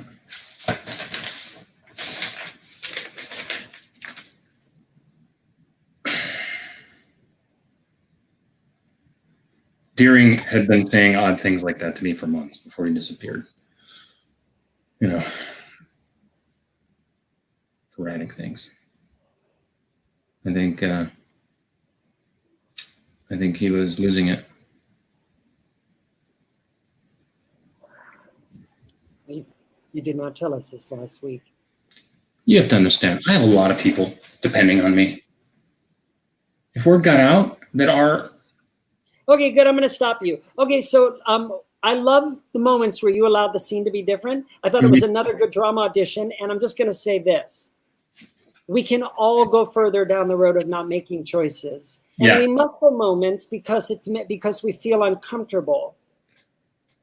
And so we'll muscle a moment because we're feeling uncomfortable, and then the audience feels comfortable. And they don't want to feel comfortable. Or we muscle a moment because we want to make the audience feel comfortable and prove we're a nice guy, and a nice guy takes care of the scene, doesn't he? Mm-hmm. But if you did nothing, it would be better than the moments you muscled today, because I would have been able to project on nothing. Yeah. However, you're from theater. Theater actors have great control of their instrument. And so, I'm not saying that you weren't able to you were able to behave as if it was really happening while you were muscling. But it's a little bit of a trick, though. I felt like I was a little aware of it. So what I hope for you is that you'll go further down the road of not make, because I tell you, I learned after so many years of booking dramas, after I had learned not to make choices, I learned that there's this whole other extra 10 miles I can go in the last 2 years. And what I found was, holy fuck, I actually love my drama acting now. I recurred on the final season of Z Nation, and I went so far down that road, and it always paid off. It always paid off, because it's not about having nothing happen. It's about understanding that when you trust that if nothing happens in the magic moment of genuine reaction, if nothing happens, it's better than what you would put there. So you don't make a choice, and now you've left a blank space in the magic moment of genuine reaction, which is a space in which the universe can send you a gift of an image or a thought or a concept that could create an emotional reaction. Because again, the camera is like this in a drama audition. It sees and feels everything you see and feel, and you are keeping yourself from feeling things or being surprised by thoughts when you fill the magic moment of genuine reaction with a muscled moment. I can't wait to hear that over again when I rewatch this. Oh, because, for instance, this moment where it says Maple doesn't know what he's about to say, but he says it, doesn't really want to say what he's about to say, but he says it anyway. You did the same dead gift you gave me the first time. I liked it better the first time, but I really didn't want to see it the second time. Something would have been delivered to you in that moment that would have been very surprising to you and powerful, simply because it was unplanned, because you can't fake spontaneity. Yeah. Yeah. And if you had done nothing, we would have projected on you. So here's me doing nothing. Say to me, maybe, maybe not. Yeah, maybe, maybe not.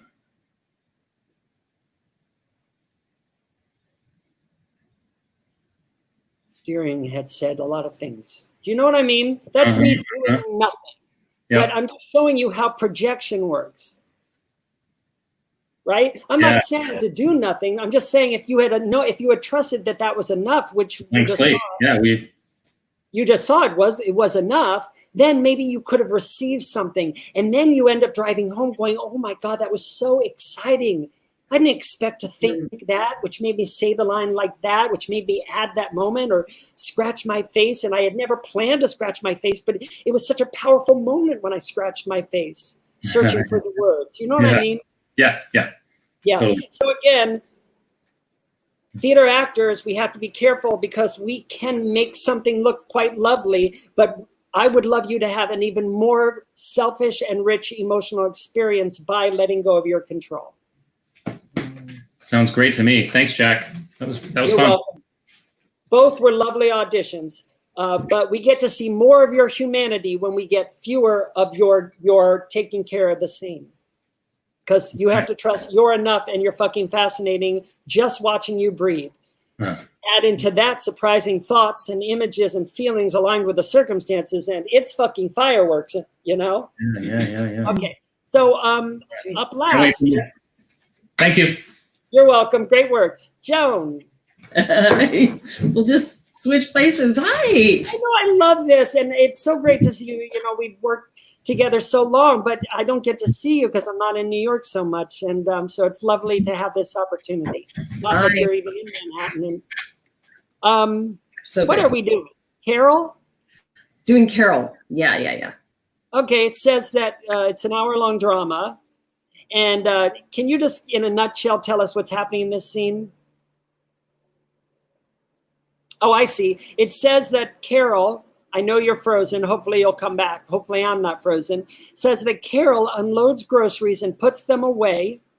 Says she's pretty, but her face telegraphs the heavy stress from recent events. Oh, I hope you come back. I'll just give you a moment to figure out what's going on. That's a shame because it was working so well for Michael. In this scene, it's another scene where she's talking to the police. Police have come to her house, and in the middle of the scene, her daughter will come through. And we'll just take a moment. Tracy says, I am inspired by everyone's work tonight. Oh, thank you. That's very nice.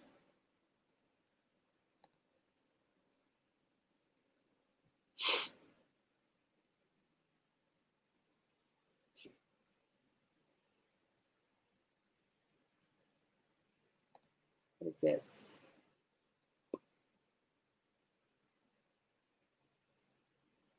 Oh dear. Okay, so someone's asking me, when is my next class? Hello, you were asking me when my next class is. Well, I'm gonna probably do them once a week for a while. Yeah, and so yeah. Does anybody else out there have any questions? Oh, poor Joan. I'm gonna give her a few more minutes because we're still not 5 o'clock yet.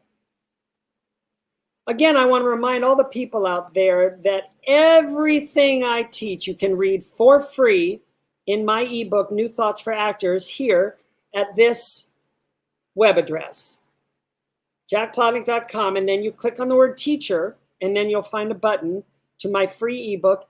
Everything I teach is on there. So if you enjoy the things I teach, please share my free book with your friends. Also, if you have any friends who are currently training with a teacher that sounds unkind or who has kept them in their class for years, telling them they're not ready, tell them to please get out of that class. And to all of you, the best thing you can do as an actor is to be acting every day for the joyful, selfish love of acting. And so I hope that you're all considering ways that you can be acting that isn't a class. So for me, I make content. Even with all the work I've booked, I'm always making my silly videos. I like making them. They're easy to make, and they've actually gotten me quite a lot of work. That that large role I told you I had in the final season of Z Nation, I got that because of a really stupid video I put out there. But, you know, my joy of the craft, you know, that's in everything I do. And so I recommend that you be doing your art. Okay. We have somebody who's wondering, hey, Jack, care to talk about memorization issues? And here's what I'll say about memorizing. You guys, when you memorize, everybody has a vulture that goes, ooh, say it like this. And you've got to tell your vulture, no, I'm not acting right now. I'm memorizing, and I don't want to know how I'm going to say it because I want to be surprised how the words come out the same way the character's surprised. So vulture, while I memorize, I'm just going to put all my focus on the words, on the meaning of the words, on the literal meaning of the words, or what I call the idea of the line. And when you memorize focusing on the idea of the line, you're going to find that it's so much easier to memorize because you're not afraid to paraphrase because you get what you're saying. Again, everything I teach about memorizing is in my book. Just look up, I think it's called, in a chapter called Issues with Lines. But on top of that, if you want to be able to memorize better, then it's important to understand that you are allowed to paraphrase. It's not the goal. The goal is to say a word perfectly. But the reason we focus on the meaning of the lines is so that we could paraphrase if we have to. So while you memorize, you should have an understanding in your belly that you're memorizing, focusing on the words so you can paraphrase if you have to. Because if while you're memorizing, you believe, and I've got to say it word perfect, your brain can't memorize because you've put too much pressure on your brain, okay? Also, we have a question here. Where can we see the videos? I take it you mean the videos of these classes, and they live on my YouTube channel, which is at just YouTube/Jack Plotnick, my names. You can also watch them. There's links to watch them on my website if you click on the word teacher. So what else? Did you have a specific question about memorizing? Also know that memorizing is something that I do in 20-minute chunks, okay? I don't memorize for hours because you can't. And anyway, when you're memorizing, and then you put the sides down and live your life, your mind keeps memorizing, especially in your sleep. I'll tell you what memorizing isn't. Memorizing is not reading the scene over and over again. That's not memorizing. Memorizing is looking at a line and then trying to say it without looking at it, and eventually trying to say all your lines in a row without looking at them. That's memorizing.